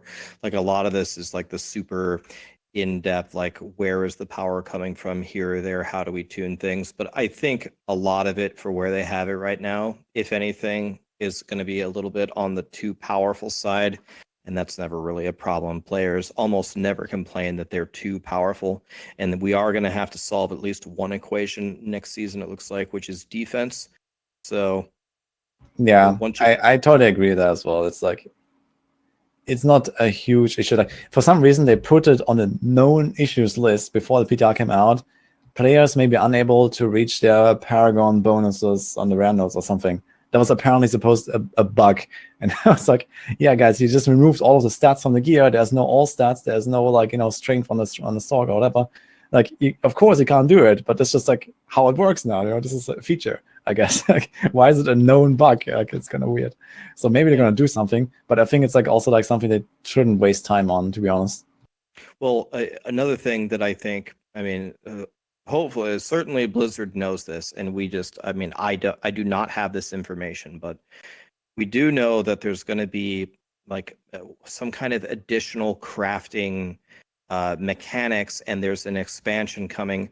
I would not rush to make changes to balance the current state of the game. They've got to consider what are they implementing going forward. Because if they fix it all right now and then the new system comes out and it obsoletes what they already fixed, then we're having them do duplicate work, and we're already so far behind in development. A lot of people are already considering this the release of the game. It's finally out of beta, ha ha ha. So because it's okay releasing right now, all of these are godly observations and things that we should tell Blizzard where we're getting all our power from and what we're ignoring. And okay, we obsoleted half of the Paragon board or whatever. But I hope to God that they take a more holistic view of like their roadmap and make changes that are going to just work, that they don't have to keep redoing. Because if we keep redoing stuff, we're going to get exactly the same position that we were already in. And God, I don't want that to happen again. I mean, as long as they realistically, do, oh, sorry. as long as they do like the double development team alternating seasons, there's gonna be so much just scrapping things that they've like. I think they're really gonna struggle to meaningfully build on systems. I don't know how I it don't think works. so at all, actually. I don't think the alternating system is bad because it gives them more time to generally like iron out the season. And I think they're mostly working on the theme, like the season, like new quest lines and the mechanics and stuff like that, and nightmare vaults. And I don't think this has much to do with like what the state of the game is and the balance. This whole thing where when a new season comes in, the previous season goes completely in the dumpster for a game that doesn't have enough content in it is really bad, in my opinion. And the reason they do that is because they don't have the same devs working on it. That's why we get like a super tiny update to keep it almost in its spiritual sense, like some league mechanic. And I think this early on in development, I think that has really like been quite problematic for them. I think the only reason they're able to do significant changes with itemization is because they kind of paused that system to do it. I think that's why they're so long in between this season. Yeah, I don't know. I see that pretty problematic moving forward, and I see that as pretty problematic in like building seasonal content permanently in the game. So one thing that Blizzard, I think, shared in the partner Discord was they said that they understand where the narrative came from, that there's like an even and an odd team, and that's how they make their seasons. But they said that's actually not how it works. They said, I think in the next campfire they're going to clarify how it really works. But to Kripp's point, I'll tell you something that for me really surprised me. This, I think, was this like high level idea was a miss. So he says like, okay, they don't bring back the actual season. They only bring back a snippet of it in its spiritual form. Okay, so for me, the most entertaining season so far was the vampire powers. And so they said, okay, we're going to pick a couple of vampire powers and bring them back. That for me missed a huge part of the point that was fun about it. So we got the vampire stuff in the Helltide, and we got a couple of vampire powers back. But the thing that I'm missing here is I had fun leveling up my vampire powers. I didn't like the UI of it. The UI sucked of clicking back and forth and back and forth. But it felt so good to start off with a level 1 hemo, which helped me in leveling, and then to work my way forward and level it up. And then I finally maxed it out at level 3, and then I'm feeling good. This is what they keep removing. They keep removing the things to work on. We're not working on pets. Not that I like the pet, but let's pretend that we did like the pet. That's gone. I'm not working on my vampire powers. That's gone. I'm not working with the malignant hearts anymore. You just threw them on a ring. That doesn't give me really content. I just find one thing, and then that's the only thing that came back from it. If they have like a progression system that feels good that they can implement into the game, that would increase player playtime. This is why PoE is so good for like the people that invest the time into the game. There's so many ways to develop your character that it's hard to get bored in that game. And I really wish Blizzard would take a look at the whole idea of leveling up these themes rather than just giving us a piece of it and just handing it to us. Yeah, I guess there could be like ways how they could bring back like some of these things without like overly power creep in the game, right? For example, okay, you can still put like a mini vampire power on your glove or something, and then you can like rank it up, as you use that glove and you farm certain things. You farm like vampires, maybe it absorbs the blood of the vampires and then they get stronger or something, right? You could kind of do something like that, I guess. I think what they're actually doing in the future though is that once they have actually built a few season themes that we have seen now, they're not bringing them back immediately, but I could definitely very well see them like make something like similar to an Atlas passive tree from PoE, not like the tree itself, but the idea of you can customize the content that you're playing, like Nightmare Dungeons most likely. It's going to be like the main kind of like blast mode kind of content that they're gonna focus on here, or maybe some other instance content, maybe the pit, who knows. But let's just say Nightmare Dungeons, and you kind of customize it, and you can say, okay, I want to see malignant monsters there, and these malignant monsters can drop a certain thing, or I want, maybe get like malignant events more often, or something like that. Maybe sometimes the boss is replaced with like some malignant boss, or likewise you can do the same with the vampires. So sometimes there's like more vampires showing up, extra packs of vampires show up in your dungeons, they drop the zero blood. Or there's like the constructs that are suddenly invading the Nightmare Dungeons, and there's like a portal of them is popping out. And I guess there could be like many things that are like PoE mechanics that they could actually throw in there once they have actually built a bit of like a baseline of this stuff, and then they're gonna start adding on to that. And for now, it's just like not there yet. So this is kind of like what I think is gonna happen. My major concern there, because like the reason why the developers are taking this path is because the very vocal player base said, hey, we don't want perpetually bloating systems in the game. And like I think a really good example is Torchlight Infinite, right? I actually really like Torchlight Infinite. I think it's like a very fun game to play. I like its crafting. I like its gameplay.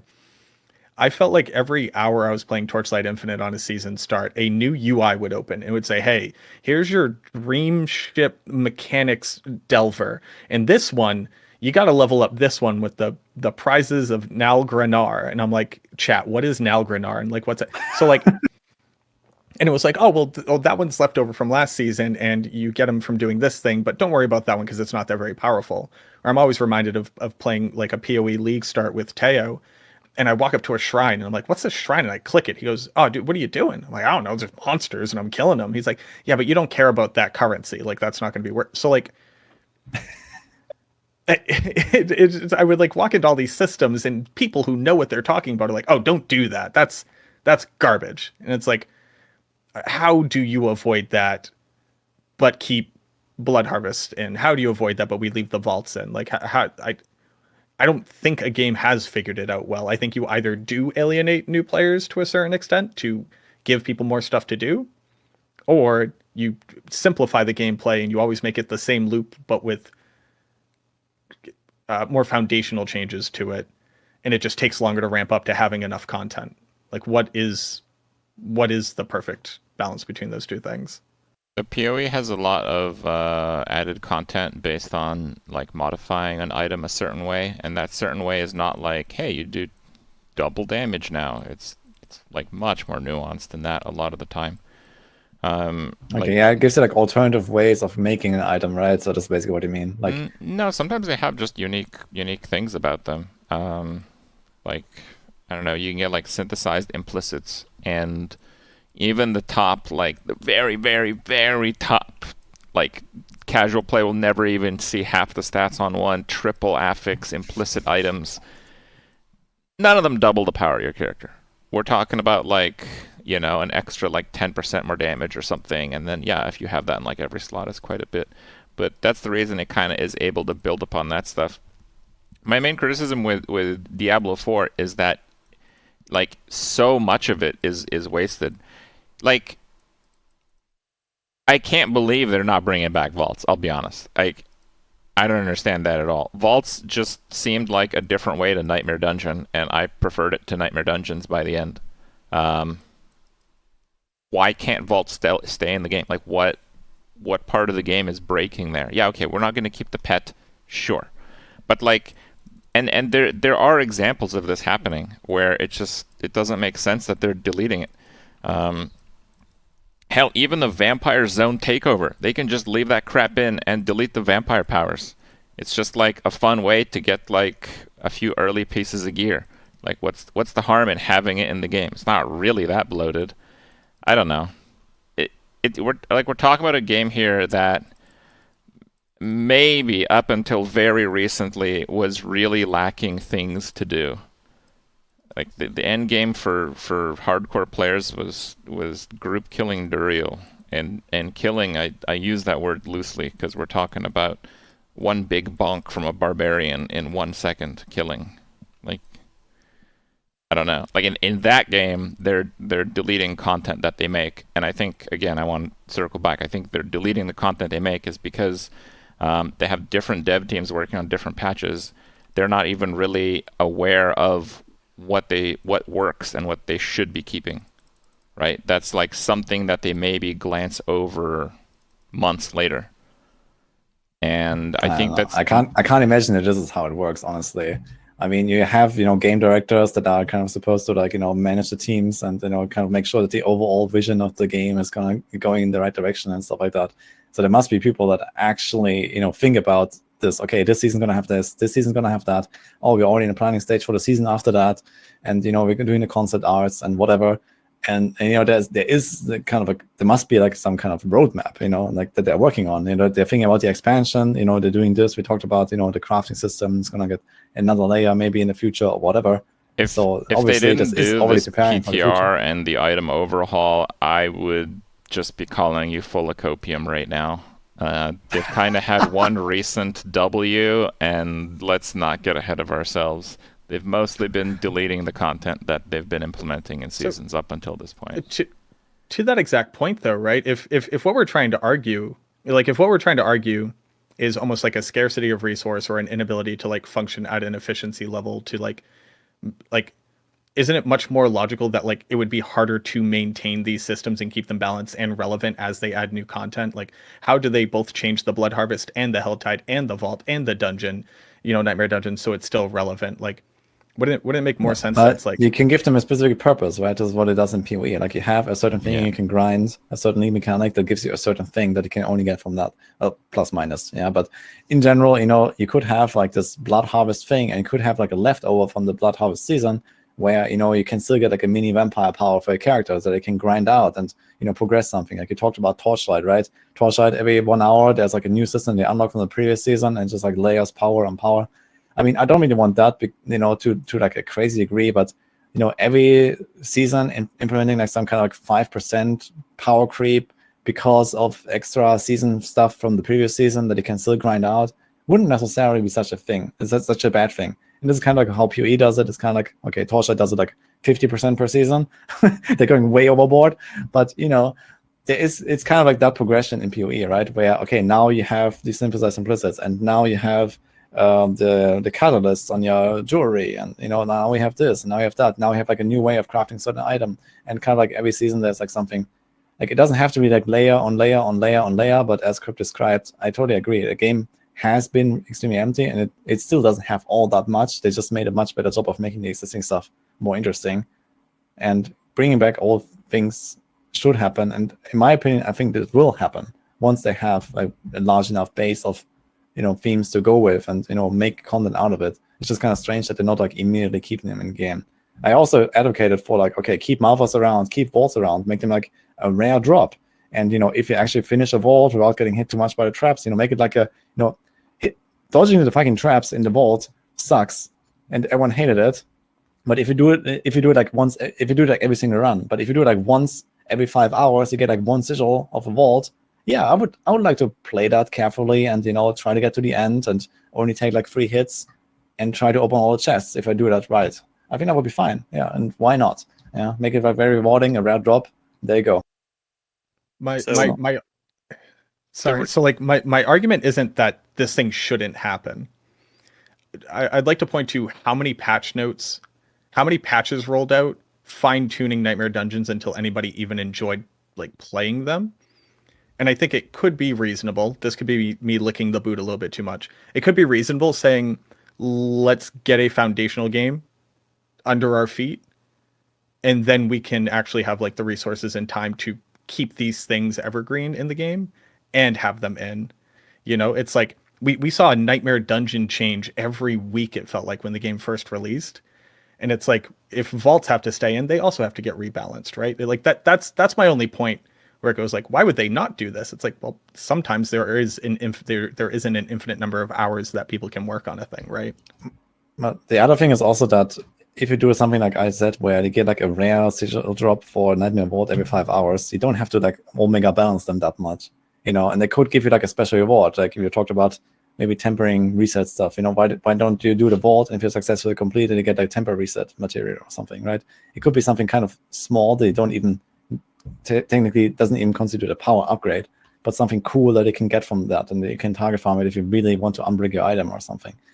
The really important part here that Woody did correctly identify about how PoE does things is the PoE power level things. They are like 5%. Maybe 10% if you get like some like crazy 0.1% version of something. Those are the versions of the league mechanics that they keep in the game, and Diablo could absolutely do the same thing. They're just not really doing it. Like they put the vampire powers back in the game, just like one of them. I looked at it and I'm like, yep, it's not gonna work with my character, and that's it. That's kind of insane. That's the only remnant of vampire powers. I guess now we have Helltide. I'm not going to use.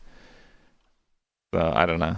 So if I was working at Blizzard and I'm making a template for the entire process of a seasonal theme, right? So you have the season, and we design it a certain way, and it introduces a pet with 10 levels of power and whatever 30 different choices. We watch players play it, we gather some data, and it's probably completely unreasonable to think that already in the next league or in the next season that we'll have it fine-tuned to implement there.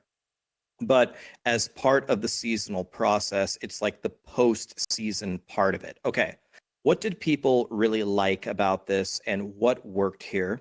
And then maybe in the next season or the season after that, whenever the hell it's ready, as it's already been talked about multiple times, you implement it in a nerf state. We can't get 50%, we can't get the full power every time, all the time, or it's going to be terrible. You got to nerf it down tremendously. But one thing that part of it is the events that we've been talking about. Oh, let us run a vault. Let us do this. I'm not sure that as Woody said, I'm not sure that the tweaking on that needs to be so precise if it's more of a rare thing. But the thing for me is partly to what Kripp said. It's like, first of all, there has to be something in here that's useful for me. And as a player, I want something to work on. Don't just put the vampire power on a ring and then say, go kill this boss if you want that ring. You've thrown away 98% of the season there. Maybe you simplify the whole process to what Macro said. What Macro said is important. A lot of people feel that PoE is far too bloated. So you need to nerf it and you need to simplify it, but you need to not abandon the whole progression system. And then I don't imagine that is being easy, but I imagine it's a hell of a lot easier than designing the season theme in the first place. I think the value spent in like a post-production for a season and then re-implementing it like that, after a year or so, you would have, a couple of different systems that you can work on that might actually be fun if that time was spent. That seems very valuable to me and would work long term. Yeah, I mean, I just do kind of think that hope them they coming give it back, more attention. Sorry, it like you wanted to feeds say into like something? it like feeds into like the one issue that I do have, just like Kripp said, it came back as an aspect. It's not good for my build. I don't care about this. I don't know if you all have tried to fit in all the cool aspects to your build recently, but with the unique items that you want to use and the uber uniques and the aspects that you have, it's like so much less room to actually like make decisions that I feel like are unique. And every time it just comes back as aspects, it's like, that is very cool. I don't know what you want me to do with that because I can't fit that onto my build. Not even that I wouldn't want to. I just physically can't fit it onto my build. So I definitely think that they need to come up with a better option.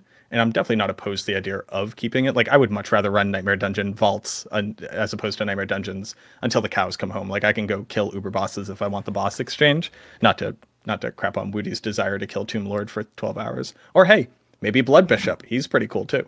But like, They need to double down on Tomb Lord. They need a Tomb Lord level, like a cow level, where every monster is Tomb Lord. We need Uber Tomb Lord in the expansion.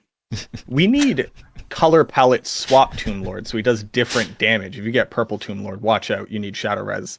The only color in Diablo games is red, Macro. We covered this earlier. Well, purple is basically just red and blue, so I think that's within the realm. No, I do get it. It is a very interesting choice to be like, all right, we have this cool thing, take it out. I feel like a lot of player base was asking for that, whether or not they were correct and that would lead to a better gameplay experience for them. I'm not confused that it's happening, but I definitely agree that like they can't just keep adding in new uniques and aspects, because if you're also going to add them every season until you're going to give me a whole other character just to like, or like a Kanai's cube or something, I don't know where you want me to put these things. But yeah. Yeah, I also agree. Like, the game is already starting to get a bit saturated when it comes to aspects. Okay, they couldn't give us like, some other ways of like adding some generic damage multiplier through a condition or something here and there. And it's kind of like, okay, yeah, there's like some interesting stuff here and there. Like, hectic power, for example, is kind of like a game changer for some builds or so. Like, there are some like gems that they put in there over time, but in the grand scheme of things, legendary powers are kind of like in a good spot, I guess, right? And uniques are also, okay, some more cool build defining stuff is nice. What they've done with like the fireball thing, that is like amazing. Or like the blight is gonna become like a new thing now or something. So yeah, that's some cool stuff there. But yeah, just like using the same limited amount of slots that we have for all of the same stuff that bring back from seasons is kind kind of bad long term. And as Rax said, it would be nice to have like some progression system that you can work on alongside the other progression systems they already have, with like the crafting, the items, the legendaries. So some kind of like maybe mastery system, that it unlocks at level 100, like post Paragon progression kind of, and you kept that out at some point, and then you get like some extra powers that it brought back. Yeah, there could be many things, right? I kind of like what you said earlier, which is just like, what if the progression was just that content was more valuable for you, and that's the only like meta progression to it. We leave dungeon vaults in, but now they have a chance to spawn a boss at the end and it drops more loot. So players aren't getting more power; they're getting more ways to play the game that better fits or tailors to what they enjoy. That needs I'm actually like good, super on good that. tuning, but I don't know. That's that's getting a bit tricky. I would more put it like, I don't know, like what's the pit currency? What are those things called? You get very few of them, right? Okay, well leave vaults in the game. They're like nightmare dungeons, and you get like 10% chance to get one of those stupid things at the end. Like something like that, I think could easily work, and that's like no dev time, right? It can be small, but I think that's like the simplest solution. Where like, yeah, it's okay if this like content is super super easy, because rather than like need to buff it up to be on equal par, it gets less cool meta progression stuff. So like, yeah, it's wicked easy, but like you really, if you like doing it, you can go do it, but it's not going to get you the same amount of stuff as doing a nightmare dungeon. I'm exciting myself over this concept. I should be a developer. Where do I apply to Blizzard? I'll go get this for us. Well, you're gonna have to answer to upper management's design decisions at Blizzard, I believe. So. And some people in chat also suggest like Paragon changes, like they added Paragon board for the Minion theme or the vampiric theme that can be used by all classes. What about that?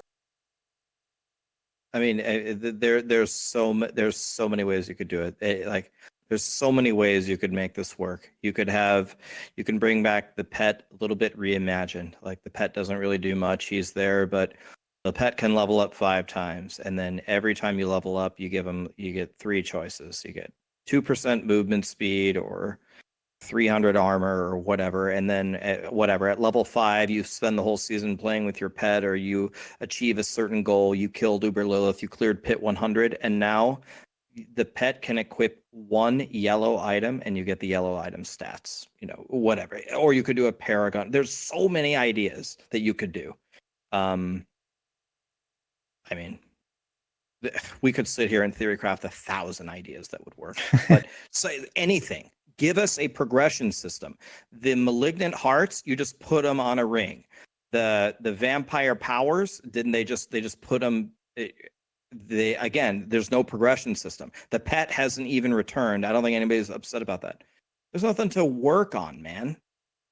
All you do is grind to 100, put on yellows, and then now you get legendaries. You look for some greater affixes, and then you click an up button 12 times. We need some other things to work on. I mean, to be fair, actually like maxing out a character will take significantly longer than before now, right? With the tempering and masterworking, and there is actually a post 100 progression now compared to before. So I would like probably just wait and see how it actually feels. Like, I think you can easily spend like 100+ hours on just decking out a character now in season 4 and the full 1 build. So I think that's a good amount of hours to put into a build to kind of like get to like the high end. And I guess we'll see from there in terms of like, nothing to do. I mean, I think they got like a lot of changes in general coming in for next season. I don't think there will be like, yeah, I'm not sure they're designing a game where you have something meaningful to do, literally year round. I'm not sure anyone's making that game. Like, I don't even think PoE is that game. Maybe Ruthless in PoE is that game. Maybe. PoE has had too much power creep, I guess, for that.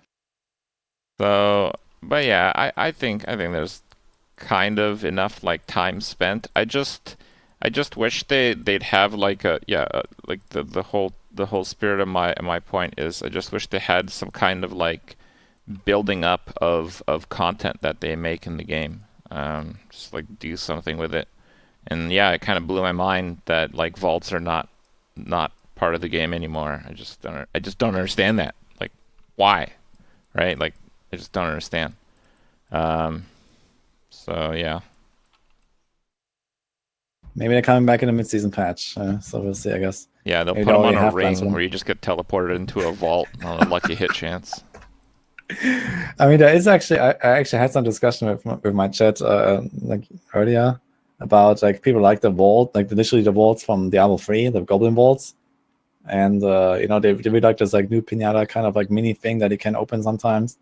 And I guess if like vaults go somewhere in that direction, that would also, you know, make like a smaller mini dungeon, but you know, like at the end you get like these crazy chests, and yeah, like, you know, if you avoid X traps, then you get like a huge explosion, but you can only open it so often.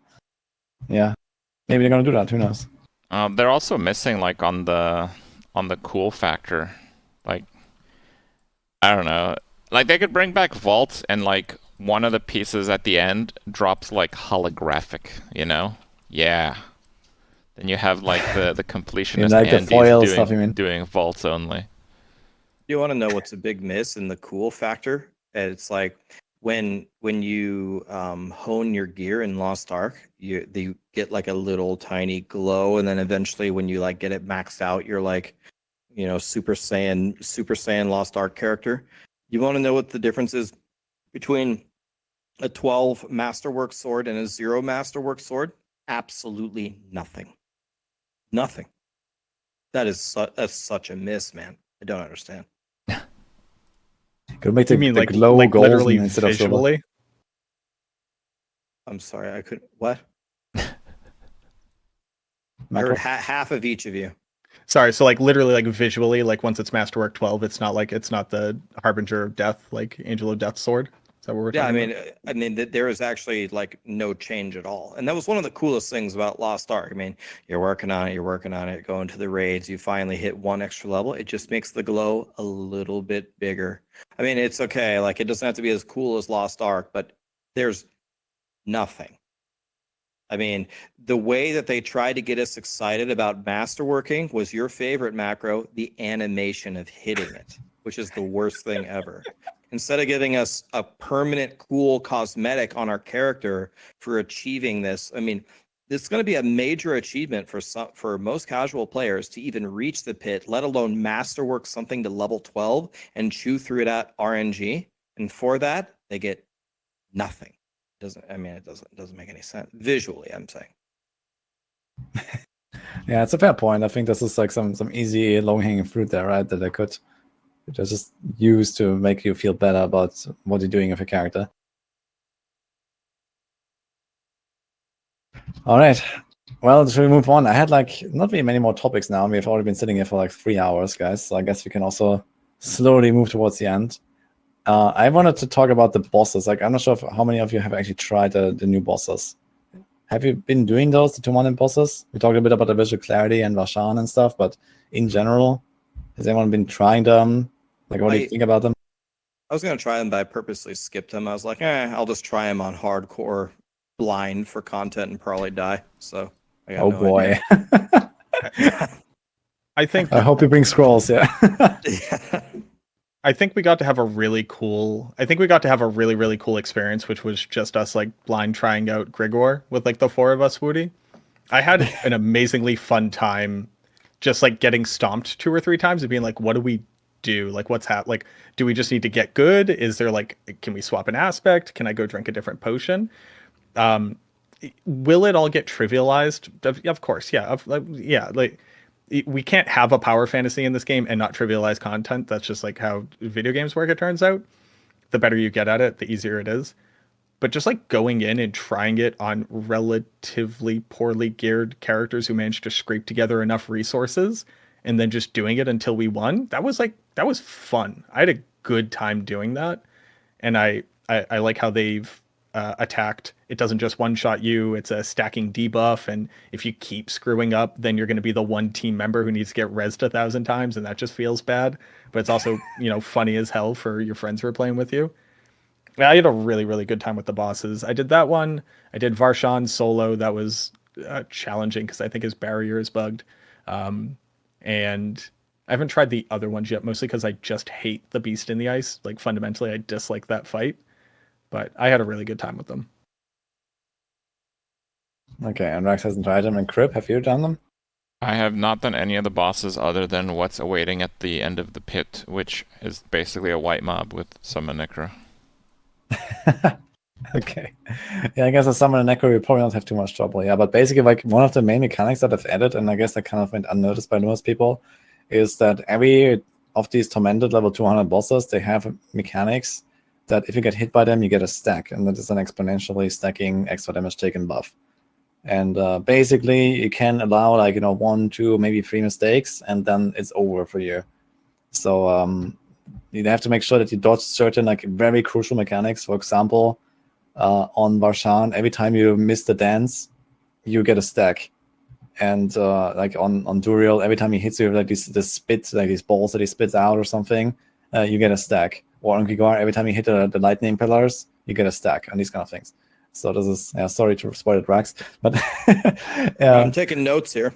yeah, exactly. So you basically have to play around these sets, and otherwise they're not actually dangerous. Like they don't actually hurt very much. It's like kind of beefy boys, but you need to kind of like play around these mechanics like for like 5 minutes, 10 minutes straight or something, and make sure that you don't get hit too much. And I personally actually kind of like that system a lot because number one, it kind of like allows you to like learn the fight without getting like insta stomped, and even going in the first time. But of course, you still have to learn the mechanics and learn how to avoid that properly. I feel like some of them are a bit poorly tuned. Like Lord Zir is an absolute joke. Like he's literally just a pushover because the only way to get a stack there is like from this big hug that you have like 7 seconds to dodge. So that's kind of a meme. So they need to do some tweaking there. But generally, I found the system pretty interesting and actually pretty cool to play around because it's like, okay, I got like a stack or two very early on. Maybe I restart a fight and try to do it better until 50% until shit hits the fan, especially in the Diablo fight. And Diablo fight is exactly it gets like more and more intense like every 30% or something. And the last phase is just like completely crazy where there's like ground effects everywhere and like she's hitting you around. There's a spinning rotating beam coming for you. You have to dodge everything. And if you have too many stacks, you will just fail. So you kind of have to try to get to the last phase like without taking too many of those other hits basically. And that was kind of cool. So I think they did a pretty good design, minus a bit of tuning being like off. And of course, we're gonna have like some crazy boss killer builds that will just like blast them down. But I think Right. as a general like milestone to reach for like okay, I'm making my whatever incinerate Sork, let's say, and I actually try to take down these bosses with that build at some point. After I've mastered the fights, of course, on actually better builds. I think it will be kind of cool.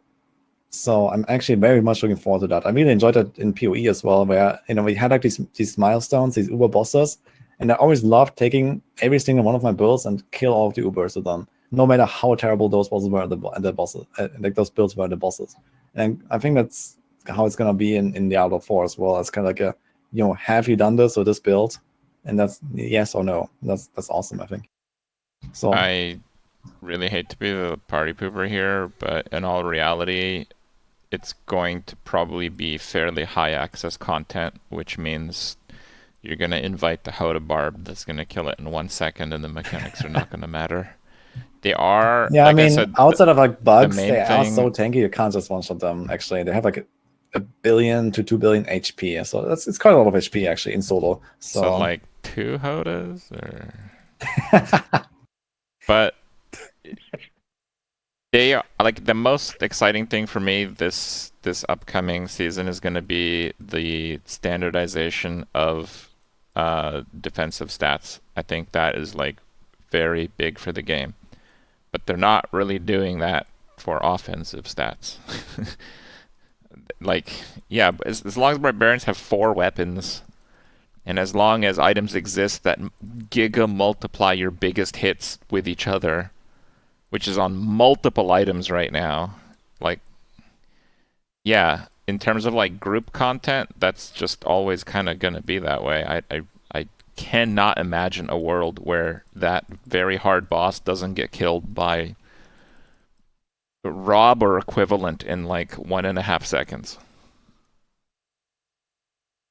I don't see outside that as of like a bug builds, that will problem not though. happen. Yeah, so, Like what? like I don't see that as a problem though, right? Like if people choose to cheapen their own experience of a thing and or are not interested in it,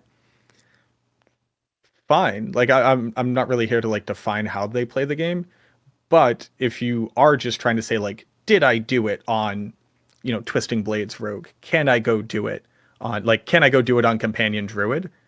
That's a fun thing that it is very it's endemic to Diablo 2, where a lot of the things that people enjoy doing in that game is figuring out, can I make this very bad build do anything at all? And that's where the game gets its replayability from. People love playing trash builds just to see what it does. And these bosses existing lets you do that. It lets you find out the puzzle of trivializing it. It also just lets you have a pretty decent progression gauge. Oh, I did it at level 80. Let's say it's hyper trivialized really early on. Oh, I did at level 80. Oh, I did at level 70. I did without capping my armor or whatever. You can't stop people from trivializing content, but you can at least make the content fun enough that if you're not seeking to trivialize it, it is a challenge. And I think that they have succeeded, at least in the two bosses that I've fought. I think a lot of it I think a lot of it just comes down to bugs, right? Every single season there are super overtuned mechanics or bugs in the game that are just letting builds hit for many orders of magnitude beyond what they're supposed to.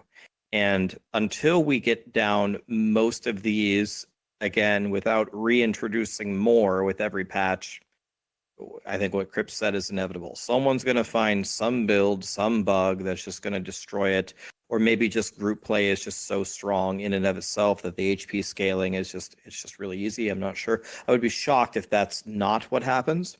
But I think the day that Blizzard can rein in a lot of these major bugs that are adding the zeros to the damages of these builds, I think that, we'll have some actual boss fights to try our builds against. I just laugh whenever somebody tells me they killed Uber Lilith. It's like, well, did you kill her in the very beginning before, without the shred build that hit her for 1 billion damage? Or did you kill her pretty much any time after that second week with either a party of 4 chain resing you, or where you one-shot her and did no mechanics? It's like, well, did you really kill Uber Lilith? I guess literally yes, metaphorically no. Yeah, that's our experience. I remember you were also try-harding the lift, just as me on launch, right? You were also doing hundreds of attempts until we took it down, and that feeling that you got from actually taking her down, right? I think at this point they're not really tackling the problem. I forget what it's called, but as long as that item exists where you more than double your damage if you crit an overpower or some crap. As long as stuff like that exists, they're not trying to address the problem.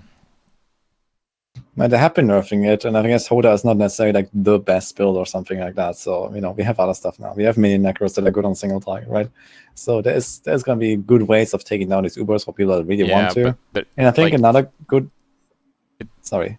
The Minion necros are going to do 30 times more damage, but but that's not even close to how fast a barb can kill Duriel, right? That's kind of what I'm trying to mention.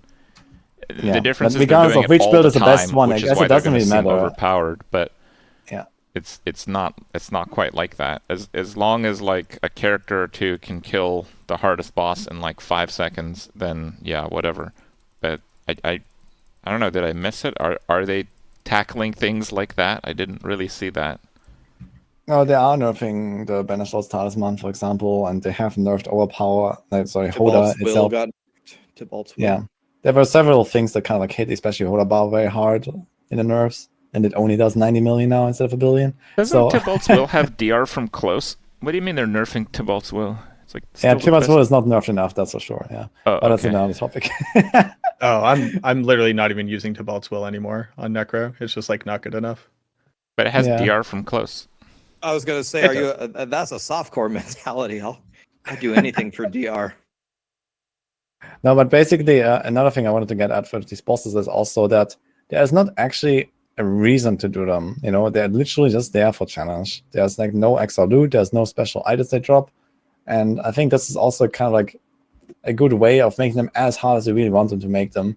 And there's no upside in doing the tormented version over the normal version, because they cost 5 times the amount of stuff, they give you 5 times the amount of loot, and there's no special loot you can get from the gate cat by not being able to take them down, it's literally just either a challenge or a more efficient use of your time to spend multiple, boss summons at once, basically.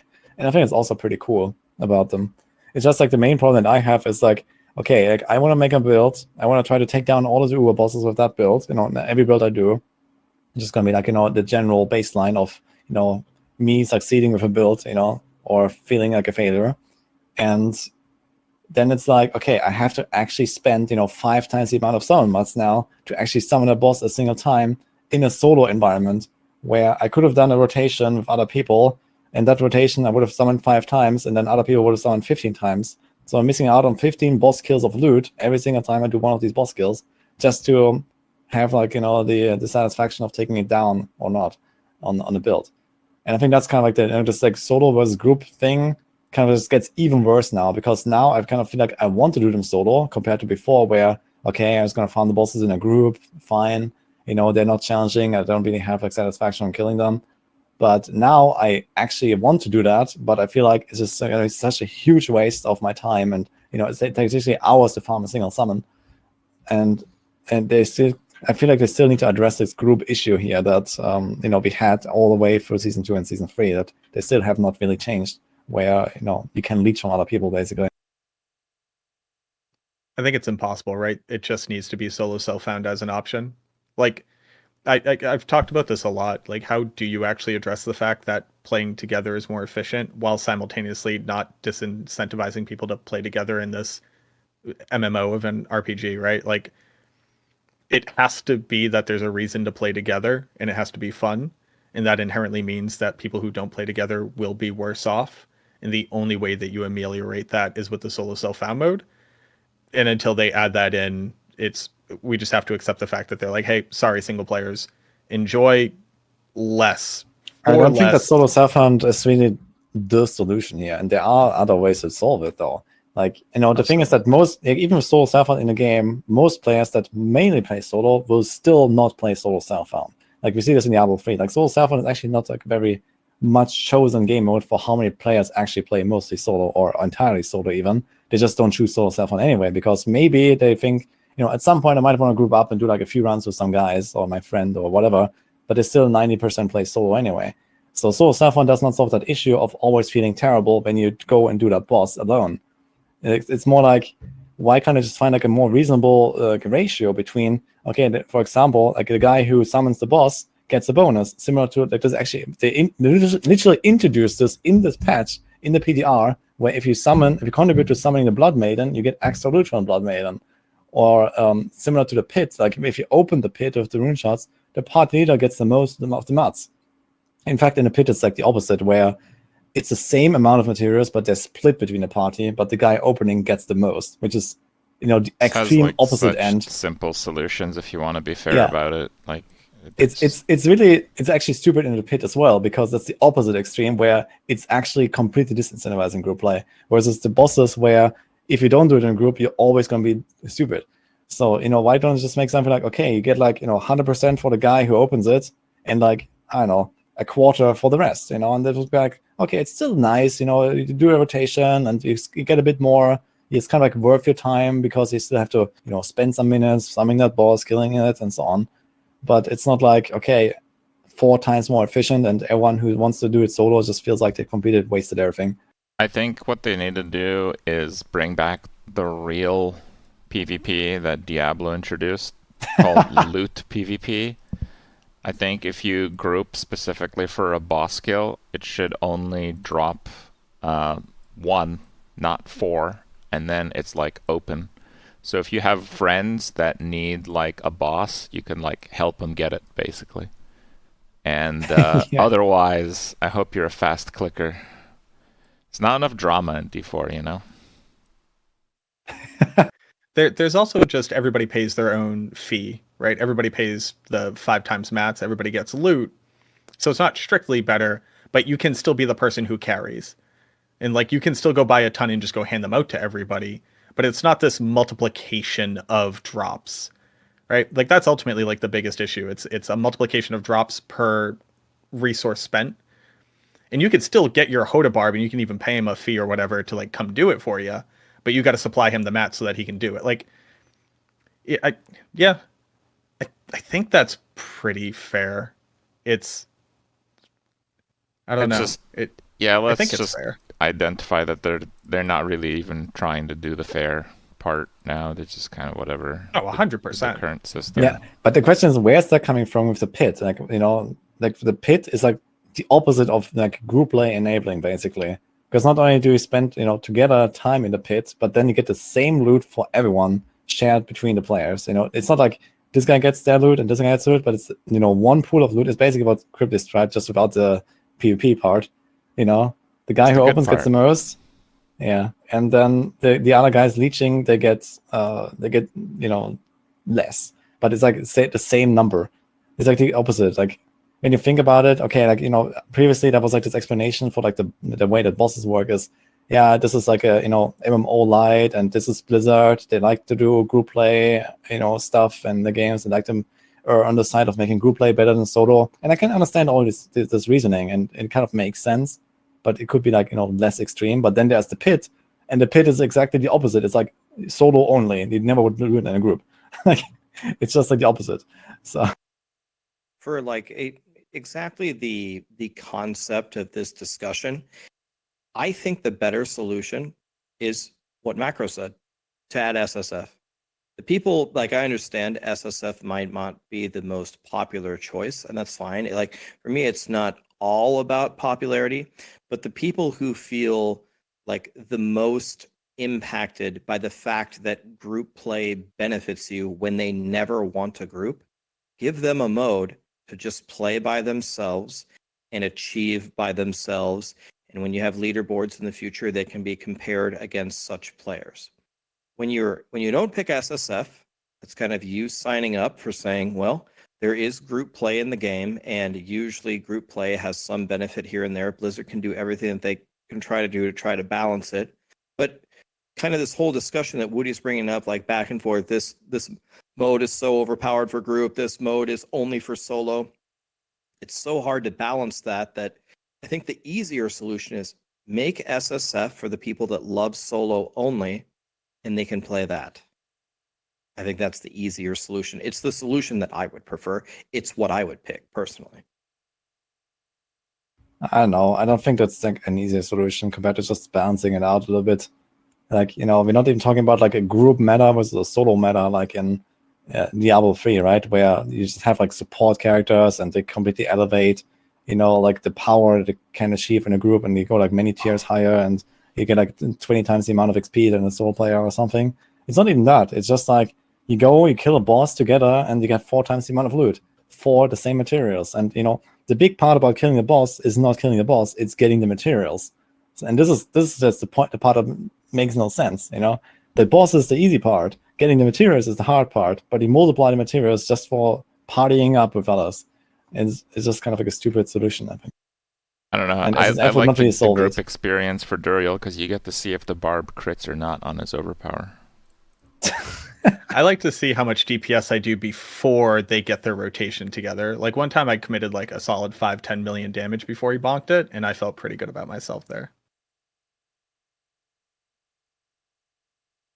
Yeah, anyway, I mean, it seems like they are at least willing to try to balance out group and party play in some ways, as you've seen with like the recent addition with the pit and this weird material drops that I think also need to be adjusted in the opposite direction. I'm not just advocating make it everything solo the best mode possible, but I'm fine with making groups better. But it's like, why does it work that way? It's been 2 seasons of this now. We're heading into the 3rd season of boss rotas basically. And solo self-found wouldn't even solve that issue necessarily, because solo self-found, like, I don't want to play completely solo self-found. I still want to enjoy the trade. I still want to, do stuff with my friends sometimes. I still want to like actually acquire the items at the same rate that other people acquire, or nearly the same rate. I'm fine with like taking some inefficiencies, but I don't want to like play solo self-found and then farm 500 Duriels to get my Ubers. Like, yeah, I'm gonna uninstall. Like try doing that. Good luck. Like that is Wait, you're also gonna not the solution. uninstall? Can we get that in writing? I don't believe you. Yeah, it's just like with current drop rates, like a solo self-farm, like a strictly solo self-farm player, not doing boss rotations, man, good luck, dude.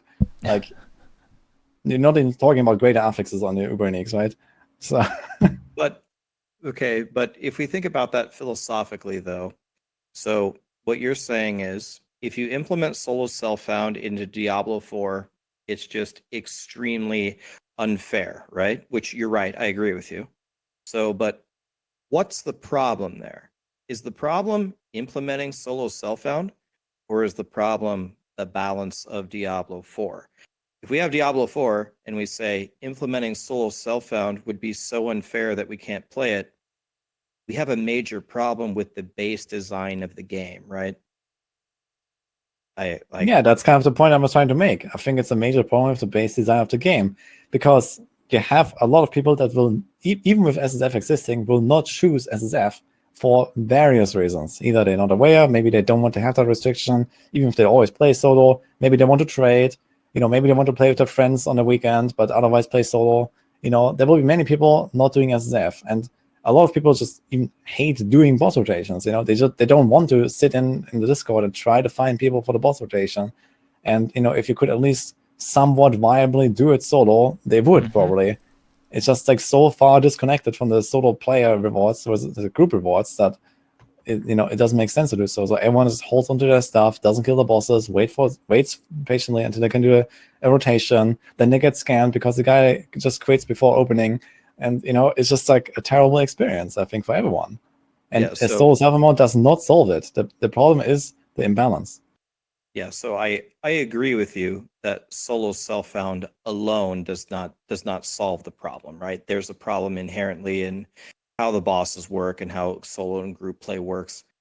I'm not arguing. I agree with you that they would need to make additional changes to how it's dispersed.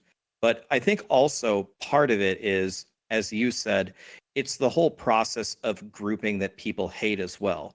Some people don't have any friends. Some people don't want to go on a Discord and find people. And yeah, if you did balance it in the regular game, you could just play solo there. But I think a lot of people like playing solo just for the prestige of it. Just to say, I never grouped with anybody, to say, hey, guess what? All of you go to Duriel and your Hodabarb one-shots the boss. I actually killed the boss.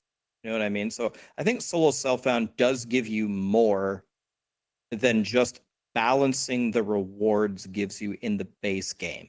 I think it does matter to a lot of people. Yeah, okay, I agree with that, and I definitely don't make it solo self-found now, because I've been asking for solo self-found for a long time. But yeah, the reason to have solo self-found is mostly for that prestige thing, mostly for competitive reasons. The racing and solo self-found, all that kind of stuff. This is why solo self-found is good. It's not good because boss rotations are OP. Like they need to solve both at the same time, I think. I really think you're missing a little bit with that statement. You're not wrong, but like, a lot of players want to play solo, and it's not just like prestige exactly. They just want it restricted as such. And when you have like crazy OP group-based activities, then yeah, they either want to be seen that they're actually doing it by themselves, or yeah, because they don't really want to. Like, if there's no SSF mode, you have to do Duriel with a group. A lot of people just won't want to. And the people that won't want to, they want to be in a different category. Because, yeah, if you're doing Duriel outside of groups, you are in a different category. Right? They're just not really recognized as such. As long as you have crazy unfair group play, people are going to have to group. That's it. If they want to be anywhere near the same level. Yeah. Any other words on the SSF topic or the grouping topic, guys? We've been talking about this for quite a while now. Well, it's the real reason why we'll never get a solo self-found mode is because then when you're walking through Kyovashad, you won't see people's sick cosmetics, and then you won't want to like buy their cool portals and stuff. You can have a side-by-side SSF. Yeah, I mean, you could just still be in the same instance with someone in the Kyovashad, right? And then you go out of Kyovashad, you're in like the world instance and you're on your own. Or even the open world could be, you know, you you could encounter other have players. shared Helltide and stuff even. You just Yeah, can't trade I don't see a problem or with that. So group. they don't have to make separate Exactly. servers. The really broken stuff is the instance stuff. So yeah. We just got 50% closer to getting SSF mode, guys. We proved that the shop will still work. We're halfway there. Yeah. Okay. More than halfway. Anyway, so I think we can also like slowly wrap it up here, guys. We've been sitting here for a while. One last topic, like a short one. The season theme for next season. So what do you guys think will happen? Because we have not really any preview of it. We have some clues, but what do you guys think? I haven't looked at any of the leaks. I have no predictions from what's going to happen, but I can tell you how I'm going to interact with the season theme. I'm going to look for every ounce of defense it can possibly give me. I don't care about anything else. I just want to know what kind of defense it can give me. That's it. I don't care about anything else.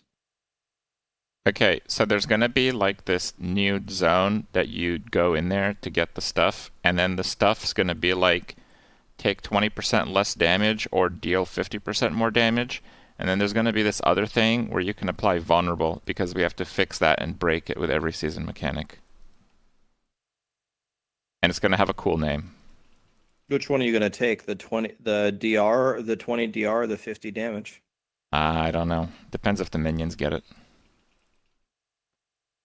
I'll be slightly less nihilistic. I actually think they've done a pretty good job with season stories and quest lines. You know, outside of the fact that sometimes when you go to click the stuff, it doesn't work.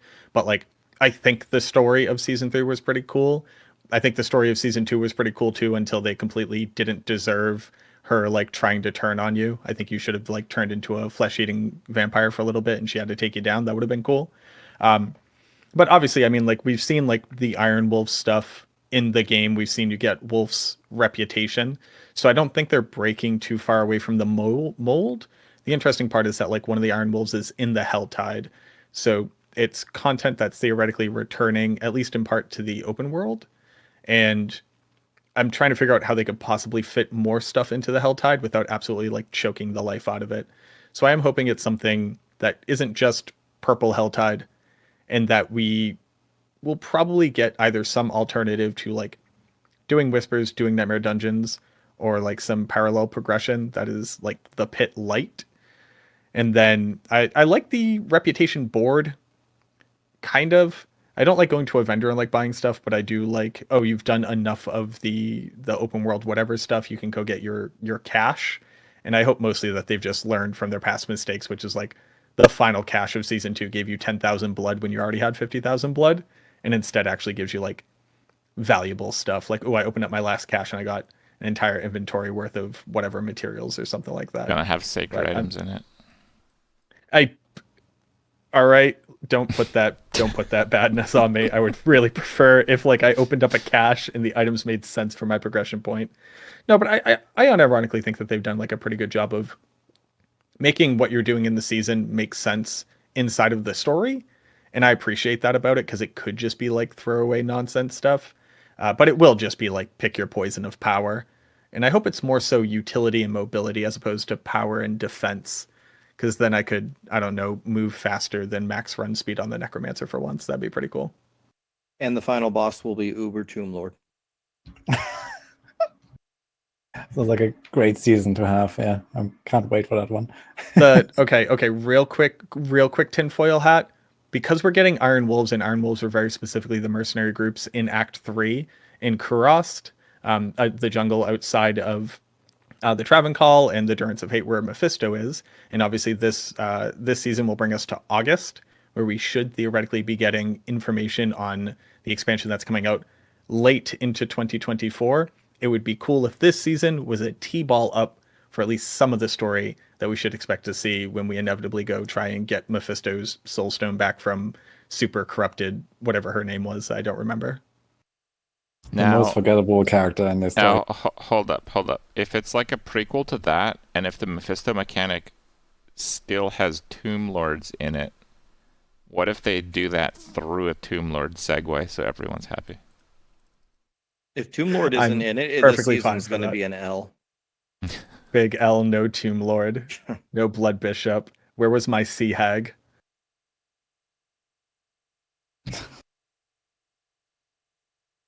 Okay. Well, anyway, yeah, it sounds interesting. I'm definitely excited for the reveal of the season theme, and then also what we're gonna see. I guess, yeah, during season 4 at some point we should get probably something about the expansion, right? So it's gonna be exciting. All right, so one last question for everyone: what are you gonna do until May 14th? Now that no one is ever gonna look into Diablo 3, Diablo 4 again for next month. So, what's the plan? Grinding the gauntlet, baby. Of course, got to get my No, yeah, I forgot to log in. I mean, to be a little bit too real, making a lot of speculative stuff, like working on theoretical updates so I can like save myself some time. But I'm just excited to play the. I found out I had purchased Final Fantasy VII, the first remake, on Steam, and I just completely forgot. And I love Final Fantasy VII, so I think I'm going to play through the campaign there, and then that hopefully gets me all the way up till May. And if it doesn't, Heroes of Might and Magic 3, baby, we're going pro. God, I love that game.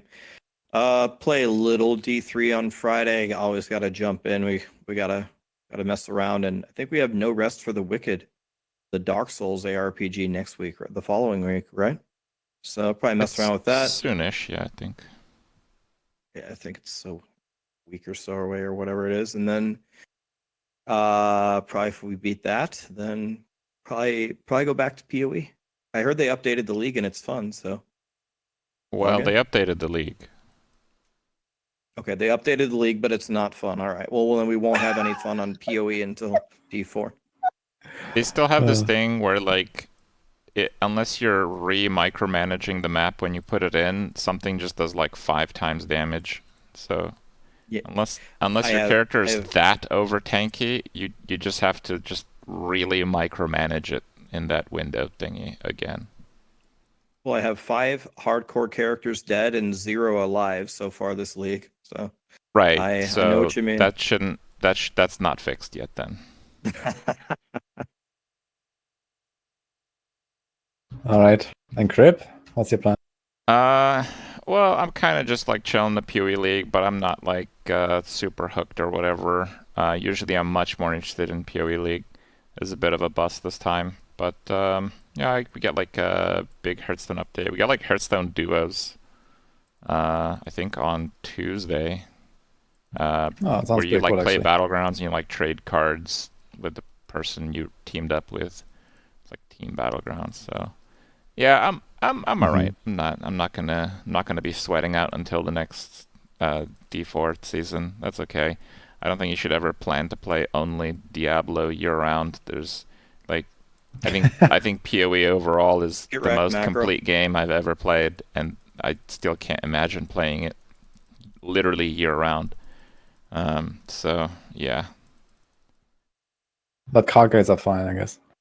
What's that? Card games are fine all year round. Card games. Oh, yeah. Well, I don't really play that fully year round, but yes, more so. They're a lot more chill and social. It's not so much about the game, it's like what you experience and how you experience it. And yeah, card games are just like a lot more chill. You can do a lot more while you're just playing. All right. Yeah, and for me, I guess people might be wondering, like, yeah, I was actually planning to play some PoE now between PTR and D3, but I will probably do some tomorrow and then maybe a bit after D3. And then I guess Torchlight is coming, No Rest for the Wicked. Yeah, a bit of time off actually at late April, and then I guess it's getting ready for the season. So that's kind of my plan. Time off? God, what's that like? I mean, it's been a while for me as well. Last time was like half a year ago or so. Rax, you should really consider it at some point, I guess. I realized something, Rax. I think we both started streaming around the same time, because right around when you had put out your, I've been doing it for 5 years straight. Let's talk about my timeline. I got my first 60-month sub, and I went, wait a minute. Hold on. Did Rax and I start streaming at the same time? That's actually wild. Do you know what day you started? I would have to go back and look it up, because I kind of started doing it while I was working a full-time job. So it was whenever I wanted to do speed runs. You can check your own sub duration now, like to your own channel. You are sub to your own channel. It should be the day when you got it. That's a new feature. It's only been there for like 8 years. I've been exactly 61 months, so I'm not sure how many days that is, but If it's So 5 exactly years, to 1 the month. day, then you started streaming 3 days before me. Oh, interesting. Let's go. I'm your dad. Right? What's it like Rather being my have it son? marked on like every month on your calendar. Like this is another month. Like No, I just know I started March 13th, 2019. So 3 days from now would be 61, right? okay. All right. Well, in any case, I think we're over this with our topics here. So it was a great podcast actually. So thank you all for joining. Thanks Rex as well for like doing the initial invitations and setting this up a bit. And yeah, I mean, hopefully I'm gonna see everyone blasting. I guess I mean Macro Rax of course, but also Kripp. I guess it's gonna be nice to see like how it's actually gonna play out once the season comes. And yeah, if you have any other final words you want to say, then feel free to do that. Like, where can people find you or anything else? And then we wrap it up. All right. Well, thanks for watching, guys. Thanks for listening in. This has been quite a ride. I honestly am pretty blown away that we've been at this for 4 hours. I think we probably need a little bit better time management for the next Yeah, one. we do, I guess. But we also got kind of like stuck in the necro discussion, and that's to a big degree your fault, Kripp. You don't know one thing that I think was interesting about this podcast over some of the other ones is we were actually arguing and battling a lot more on topics, which people say is a lot more fun than everyone just saying, "Oh, I think we should have more Tomb Lord." "Oh yeah, me too, me too, yeah, me too, yeah." And they're like, "That's boring, right?" So at least we were arguing about stuff. That's good. Yeah, it was a lot of back and forth. I agree. It was cool. All right, Marco, you want to say anything? Yeah, as my sign out, just because like I also agree, like I think we took this like very seriously. I'm very, very excited for this upcoming season. I think they've hit a lot of the things out of the park. And I think that the fact that we can be so critical is like a good sign, right? Like we have things to be critical about, as opposed to just like D4 bad and us all kind of nodding our heads along. But yeah, if you know me, you know me. My name's impossible to spell, so I'm not gonna try it. I'm this guy. You probably figured it out. March 19th, 2019, Rex. I just got the date. Okay, so I'm March 13th, so I'm your daddy. Damn it. Rex is my dad again. Well, that makes more sense. That's fine. Yeah, I was gonna say. No, I'm just kidding. All right. In that case, thank you all for watching on all of the different channels, Twitch, YouTube. I know we also had some people everyone streaming actually, right? So hope you all enjoyed it, and I'll see you guys Kripp, you're next still time. going, right? Yeah, I'll probably stream for a bit. All right, perfect. All right, let's get him, boys. Get him. Get Allow me him. to send Okay. various shots. Cheers. Yo, Later, guys. okay. Thanks, Good guys. night, guys.